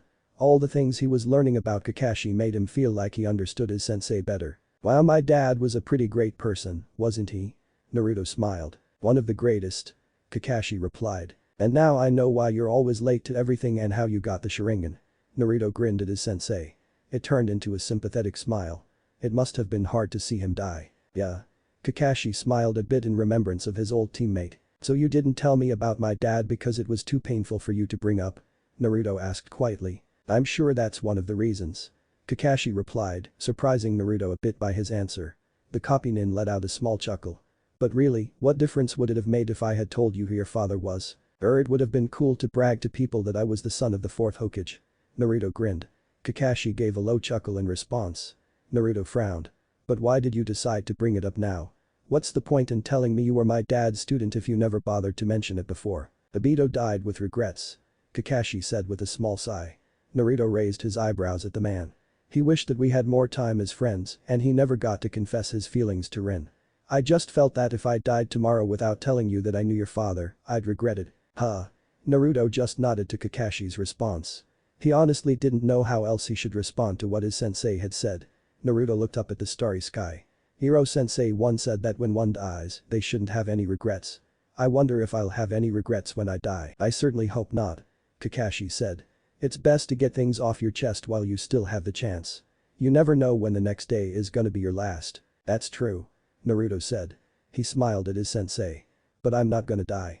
Too many people are counting on me. I have to show everyone what the next Hokage can do." "Your father would be so proud if he could see you now." Kakashi smiled at the youth. "I know I am. Thanks." The future Rakudame smiled, touched by his teacher's rare praise. "Hey, if I'm still alive after tomorrow's battle, I'll tell you more stories about my team and your father." Kakashi smiled. Besides, there are a few other things I still need to tell you. Won't that be painful for you? Maybe, but you deserve to know more about your father. I'm just willing to brag about all the adventures I had with him back when I was young. Kakashi smirked underneath his mask. Ha. Well, I'd be happy to hear about those stories. Naruto smiled. And maybe after tomorrow you can finally look back on those memories without pain. Well, from what you've told me, all you feel is pain when you think about my dad and your old team. Naruto said, turning away from his teacher. When I think about all the fun times I had with Sasuke and Jiraiya, I'm not hurt by thoughts of their betrayal or death. Rather, I find myself smiling at the fun times we shared together. Naruto turned his head back and grinned at his sensei. I hope that one day you'll be able to look back on those days with a smile. Naruto grinned. Kakashi just stared at his student. As he did so, he could have sworn that he felt Obito, Rin, and Minato smiling at him from behind Naruto's back. The copy nin just laughed and smiled at his student. I hope so too. The next day, Kakashi had confronted Madara with Naruto. Kakashi had protected Naruto. The copy ninja had taken a fatal blow from the ancient Uchiha when he punched through his chest. As his life bled away, Kakashi smiled and thought about all the warm memories he had shared with those close to him. Then he died. Naruto looked down at his sensei silently. Yuzuru stepped behind him, also fixing Kakashi with a serious gaze. The copy's nin harsh ragged breathing slowly subsided as his mind finally calmed down. Kakashi slowly stood up, meeting Naruto's gaze. The young ninja looked at his sensei expectantly. He felt anxiety build up inside him. Now he would get to see how Kakashi would react. Would he be alright? Kakashi just stared at his student as his mind sorted itself out. All his old memories fell into place. He felt himself relax and loosen up. He raised his eyebrow a bit when he noticed Naruto fidgeting in place, waiting for some kind of response. Truthfully, Kakashi wasn't quite sure what to say. Naruto stiffened when the Jonin brought a hand up to adjust his lopsided headband. What was that? Kakashi wondered aloud. Naruto smiled lightly at him. Sit down, Kakashi-sensei. Naruto smiled as sat down on the grass. I'll explain everything. Naruto spent the next hour explaining everything that had happened to his sensei. He told Kakashi everything that had happened starting from his reunion with his parents in the netherworld to sharing his memories with him today. Kakashi just sat through it all, nodding occasionally and understanding. Naruto didn't stop there though. He told Kakashi about his plans to change the future too. He told him about the talk he had with the Kyuubi and his plan to bring the other demon containers together. He told Kakashi about Yuzuru and who else he planned to share his memories with. Kakashi just listened to him, not saying a word. After Naruto was done, he gave Kakashi a few moments to let it all sink in. You've got a lot of work to do. Kakashi replied after a few moments of silence. You think I don't know that? Naruto said, scoffing at his sensei a bit. Naruto played with the grass under his fingers. Changing things won't be easy, I know that. That's why I'm worried. To think all that happened and to know we have a second chance to do things over. Kakashi trailed off. I'm still having trouble believing it all. Naruto admitted. I mean, I saw you die in my past life. You couldn't even imagine what it felt like to see you alive again. I think I understand a bit. Kakashi said, turning towards the boy. After all, I've got my memories back now too. Hell, I met with people today I saw die in our other life. It's all pretty unbelievable. Naruto nodded to himself. Now for the moment of truth. He turned towards his teacher. What are you going to do now? Naruto asked anxiously. What do you mean by that? Kakashi asked his student. Well, you know what's going to happen in the future, don't you? Naruto asked, fidgeting nervously as he spoke. Don't you want to try and change things yourself? Don't you want to tell anyone about the Akatsuki or Madara? You know about my plans, but don't you disagree with them? I mean, why listen to me when you could change things on your own too? Kakashi stared at his student. He could tell the boy was worried. Kakashi smiled at his student. Naruto was afraid that he didn't have his trust. Naruto, I made many mistakes in my past life too. Kakashi sighed, looking up at the orange sky. The sun was already setting. I don't just mean with my old team. I blamed myself for letting Sasuke go. I felt like I helped make him think he had to be the strongest in order to fight Itachi. I didn't show you the attention I should have when you were a kid. Minato would have probably been ashamed of me if he knew, and Kushina would have killed me if she had known what I had let happen to you. This earned a small chuckle from Naruto. But I'll stand behind you this time. I won't abandon you like I did all those years ago. Still, don't you want to? Naruto stopped talking when he felt Kakashi's hand on his head. He grunted when the Jonin ruffled his blonde locks. Kakashi chuckled when Naruto brushed him off. The man smiled at the Jinchuriki. Naruto, I trust you. Kakashi said fiercely. Naruto stared at him. I'll help you. I'll do whatever I can to help you change the future. I know you'll succeed this time. I'll be here to support you and give you guidance whenever you need it, I promise. Konoha's future Hokage won't fail a second time. Naruto stared at his teacher. The boy smiled and wiped his eyes when a few tears clouded his vision. Thank you, Kakashi-sensei, thank you. Naruto grinned. That's what I'm here for. The white-haired man smiled. He gave Naruto a light shove. Bet you had a fun time messing with my head earlier today. It's not every day you get to see me so shaken up. Hey, I had to get your attention. Naruto chuckled, swatting away his sensei's arm. Plus, it all worked out in the end, right? Can't argue with the results. Kakashi shrugged smilingly. He got up as Naruto hopped to his feet. We still have more to talk about though regarding your plans. I was hoping to hear your opinion. Naruto grinned. But not right now. It's getting late, so we'll talk tomorrow. Same place at noon. Sounds good. Kakashi nodded. And Naruto? Yeah? Kakashi extended his hand towards Naruto, smiling under his mask. I'm sorry. The copy nin's eyes widened when Naruto rushed forward and hugged him instead of taking his hand. Kakashi looked down, bewildered at the boy's actions. I've already forgiven you. Naruto murmured. Yeah, Kakashi smiled down at the boy, gently patting his back. Naruto released his sensei. The Jonin smiled and waved him off, promising not to be late to their meeting. The blonde waved until his teacher was out of sight. Naruto smiled and stared up at the sky, which was a dark shade of blue. Stars were already starting to appear. Is Naruto-sama happy? Uzura asked from behind him. Very happy. Naruto answered as he continued to look at the sky. His back was to Uzura. I really feel like Kakashi-sensei and I can understand each other better now. I'm not mad at him for abandoning me, but rather I'm happy that he's agreed to help me. I am happy that Kakashi-sen has agreed to lend us his aid. Yeah. It really makes me feel confident about the future. Naruto smiled. So you're not sad at all? Naruto frowned at the question. He turned towards the Inari Kitsune. Her head was bowed so that her white bangs covered her eyes. What reason would I have to be sad? Naruto asked curiously, taking a few steps towards the girl. It's just that you've gone through so much, and to know that you smiled through most of it is just. Uzura trailed off. Doesn't Naruto-sama feel even a little bit sad? Naruto was a little perturbed by her unusual behavior. What brought on these questions, he wondered. He stepped closer to the fox girl and tried to get a better look at her face. Uzura. Naruto's eyes widened when he suddenly felt her arms wrap around his midsection. Naruto blushed when he felt some stuff pressed against his chest. What was wrong with her? What had caused her to hug him like this? I had no idea that Naruto-sama had gone through so much, Uzura whispered softly, her voice calming him down a bit. Naruto stared down at her with a perplexed look.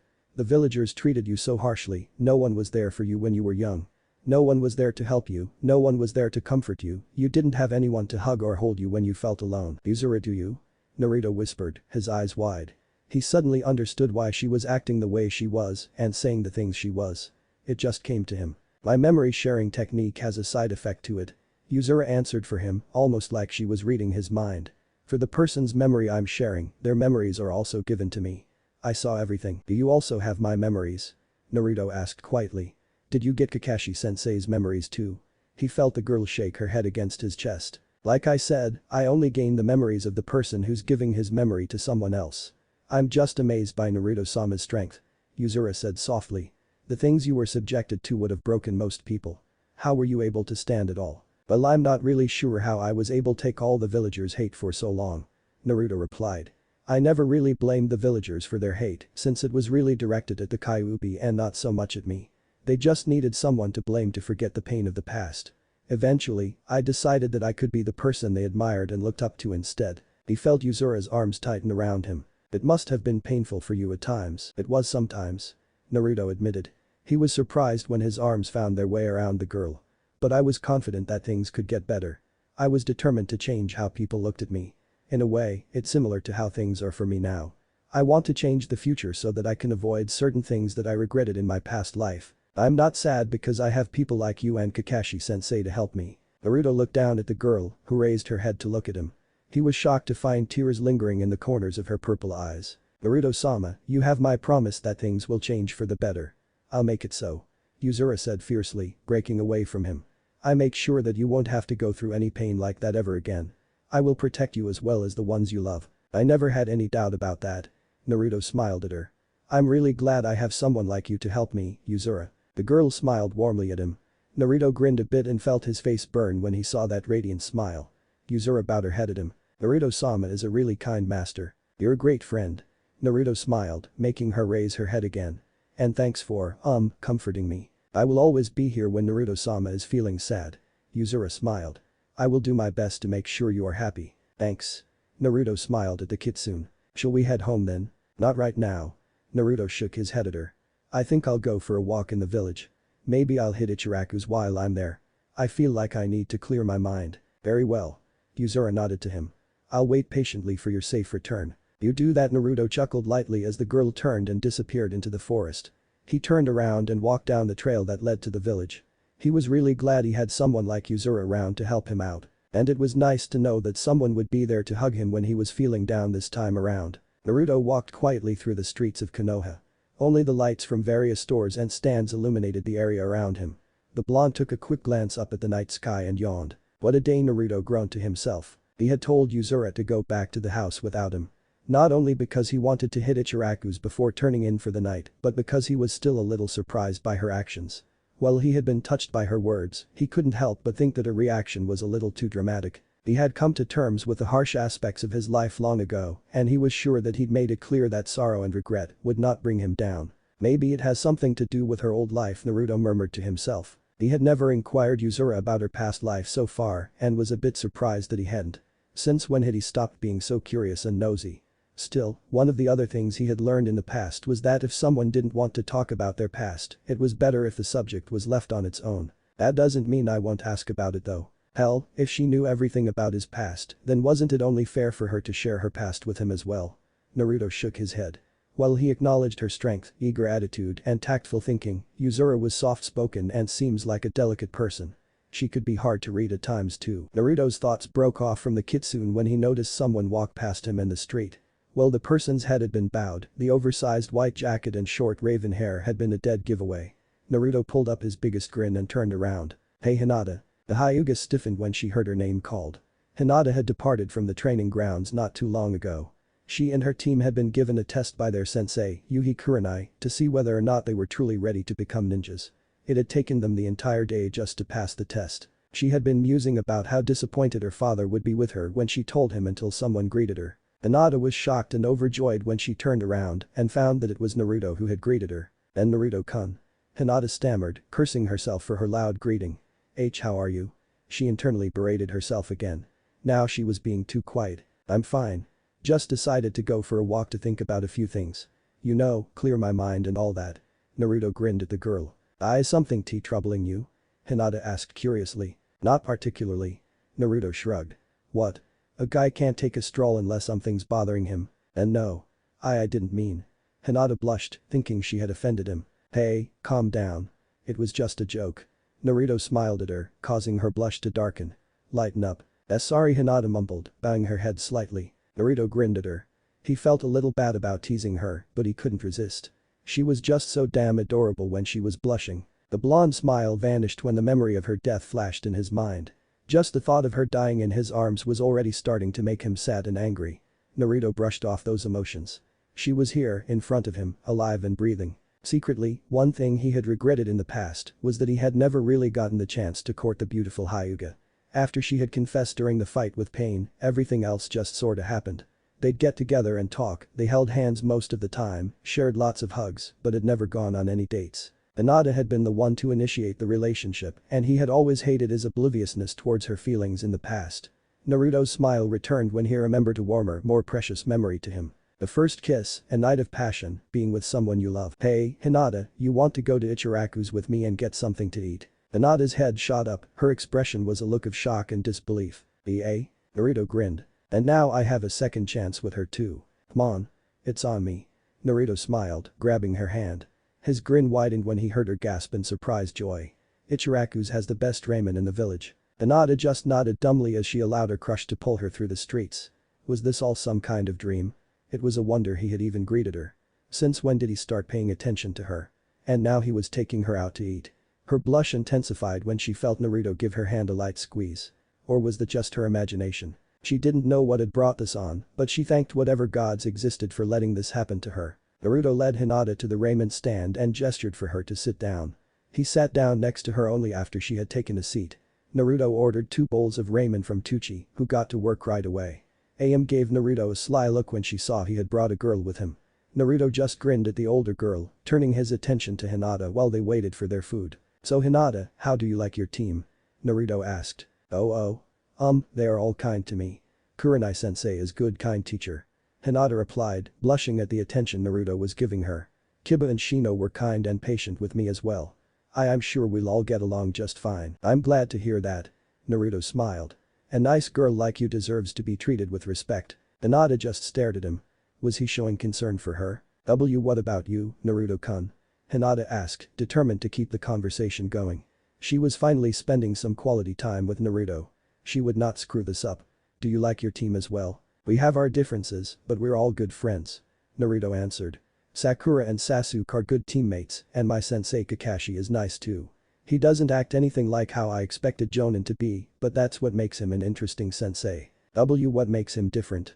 Hinata asked curiously. He always arrives late to things, he never takes off his mask, and he's always reading the small orange book he keeps in his pocket. What's the book about? Naruto grinned to himself. He was guilty of reading Jiraiya's books in the past. There were even some chapters he had memorized by heart. A certain chapter in volume 16 came to mind. Well, I did get him to read a passage to me. I guess I could tell you, but it's a little crude. Naruto gave the offer. Now all she had to do was give him permission. I don't mind. Hinata smiled. She rolled her eyes when she remembered some of Kiba's innuendos he had told her during their test. Alright then. Naruto grinned, leaning closer to her. Hinata blushed at his close proximity. It starts out like this, a girl named Now and her boyfriend. The redness that engulfed Hinata's face would have probably put a tomato to shame. She almost fainted when Naruto began to describe a very explicit scene from Kakashi's Icha Paradise book.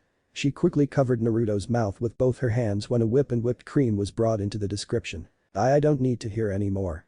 Hinata said loudly as she tried to forget all the things Naruto had told her.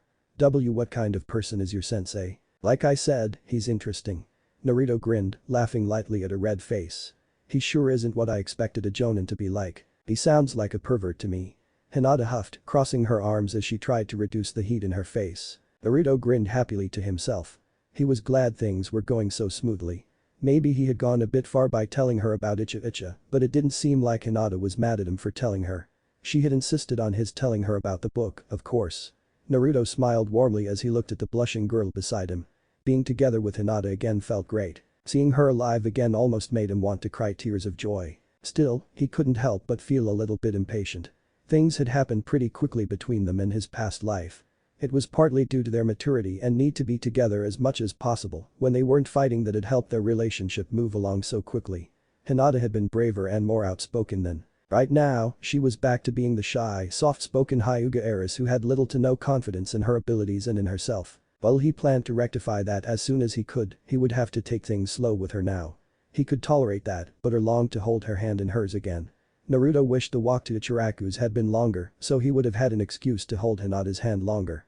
He considered giving her memories back, but there was no way he'd want to burden her with the pain of the past. He wouldn't dare reveal that her sacrifice had not prevented his death. That would be much too painful. Naruto just wished he could just take her in his arms, hold her close, look deep into her lavender eyes, and if she would allow it, maybe get around to sharing another kiss with her and Naruto-kun. Naruto's eyes widened when he realized his slip-up. He blushed a bit when he realized Hinata had been staring at her for quite some time now. Still, his blush couldn't even compare to hers. That color of red should be reserved for inanimate objects only. He coughed as Am placed 2 bowls of ramen in front of them, giggling as she left them alone. Sorry. Did you say something? Naruto chuckled nervously, hoping he hadn't offended her. I was just wondering if your sensei had why you and your team take a test today. Hinata stammered, trying to fight back her blush. Why was he staring at me? Hinata thought embarrassingly. Did she have something on her face? Why yeah. He made us do a test where we had to use teamwork to grab some bells from him. Naruto grinned, trying to extinguish the embarrassment he suddenly felt. He gave us until noon, which didn't leave a lot of time to complete the test, but we got it done. Oh, I'm happy that you were able to pass your sensei's test. Hinata smiled at him, the topic subject reminding her of what she had thinking about before running into Naruto.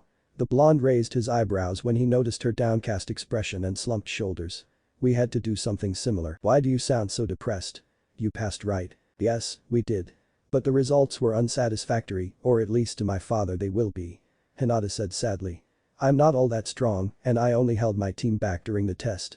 Kurenai-sensei's test was to land at least one hit on her. She had trapped us in a genjutsu and we spent the entire day trying to get out of it. Hinata sighed miserably to herself.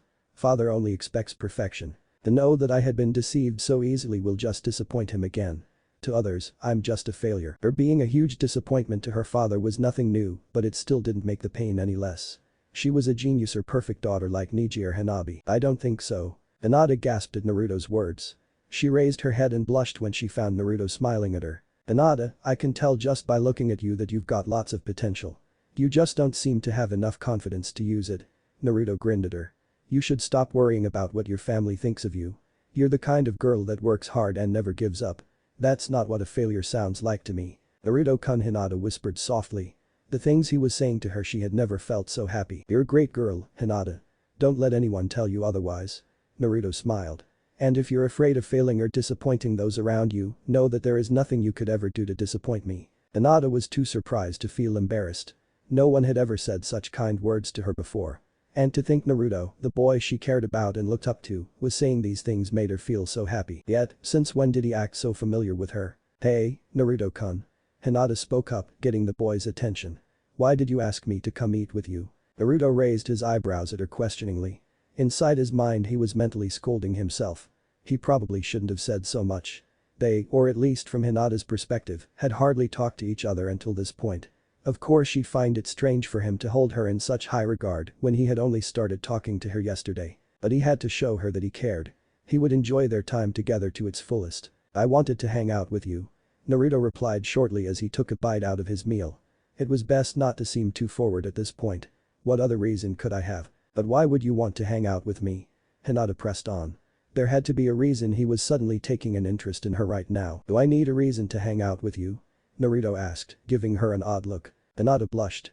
A tiny voice in her mind was screaming at her not to screw up her time with Naruto and just be thankful for everything that was happening and not ask questions, but she couldn't help herself. Why did he want to hang out with her all of a sudden? It's just that we barely talked at all in the academy. Hinata said blushingly. To be honest, I wasn't even sure if you knew who I was.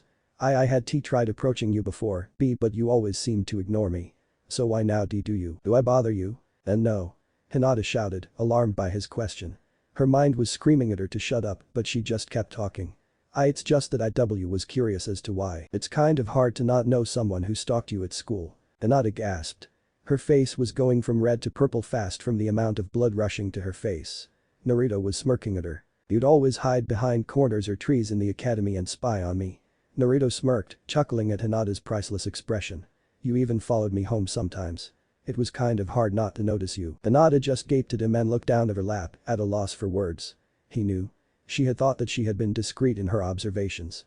But now he was saying that he knew about it. She had never felt more embarrassed in her life. Naruto was trying his best to hold in his laughter. Maybe he was being a bit unfair by pulling knowledge from his past life, but it was the only reason he could think to give her. Hinata had told him about her following him around in his past life some time after she confessed. He had been surprised that he had never noticed. Still, now that he knew about it, watching the Hyuga's reaction was entertaining. Why you knew about that? Hinata stuttered, afraid to look at him. Yeah. At first I thought you were weird for doing it, but then I realized that you must have been lonely. Naruto said, succeeding in making Hinata raise her head a bit. Is that the reason? Well, not entirely. Hinata admitted, still refusing to look at him completely. It's just that you were always alone. The other kids always made fun of you or ignored you. I was ignored for being heir to a clan and made fun of for my shyness.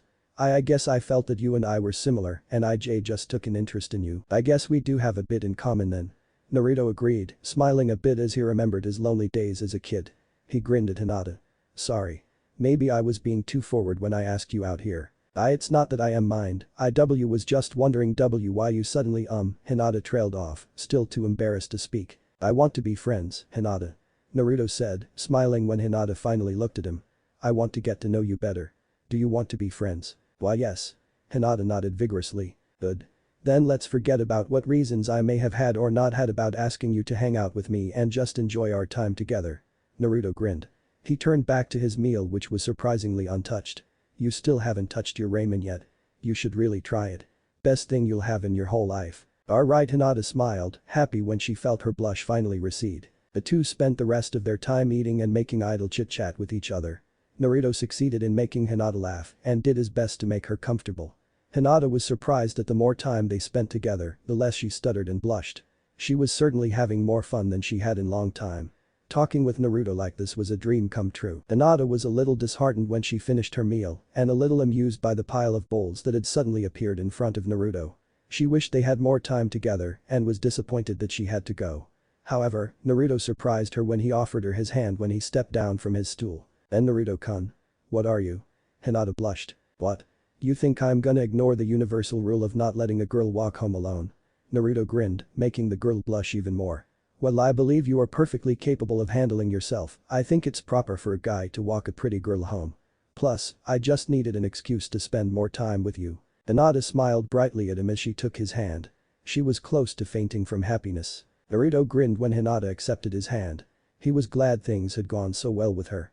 This was a learning experience since he knew that he'd have to give their relationship time to evolve on its own. After spending this much time with the Hyuga heiress, he was okay with that. As they walked towards her house, Naruto remembered his other friends. Shikamaru, Choji, Kiba, Shino, Lee, Ino, Niji, and Tenten. It wasn't just Hinata or his Gen and Cell he had to make time for. He would go visit them all after he was finished meeting with Kakashi. Naruto smiled to himself as warm memories filled his head. Sasuke and Sakura thought of him as a friend, Kakashi and Yuzuru would stand beside him and help change things, and now he would have time to enjoy his relationship with Hinata. Knowing all this gave him so much hope for the future. Everything is going to be alright this time. It was what Naruto truly hoped for. What if Kami sealed Naruto parents' memory inside? Thanks for watching my video till the end. If you enjoy this content, then do consider subscribing to my channel and leave a like if you guys need the next part, comment down, and thanks for watching the video and see you guys in the next video.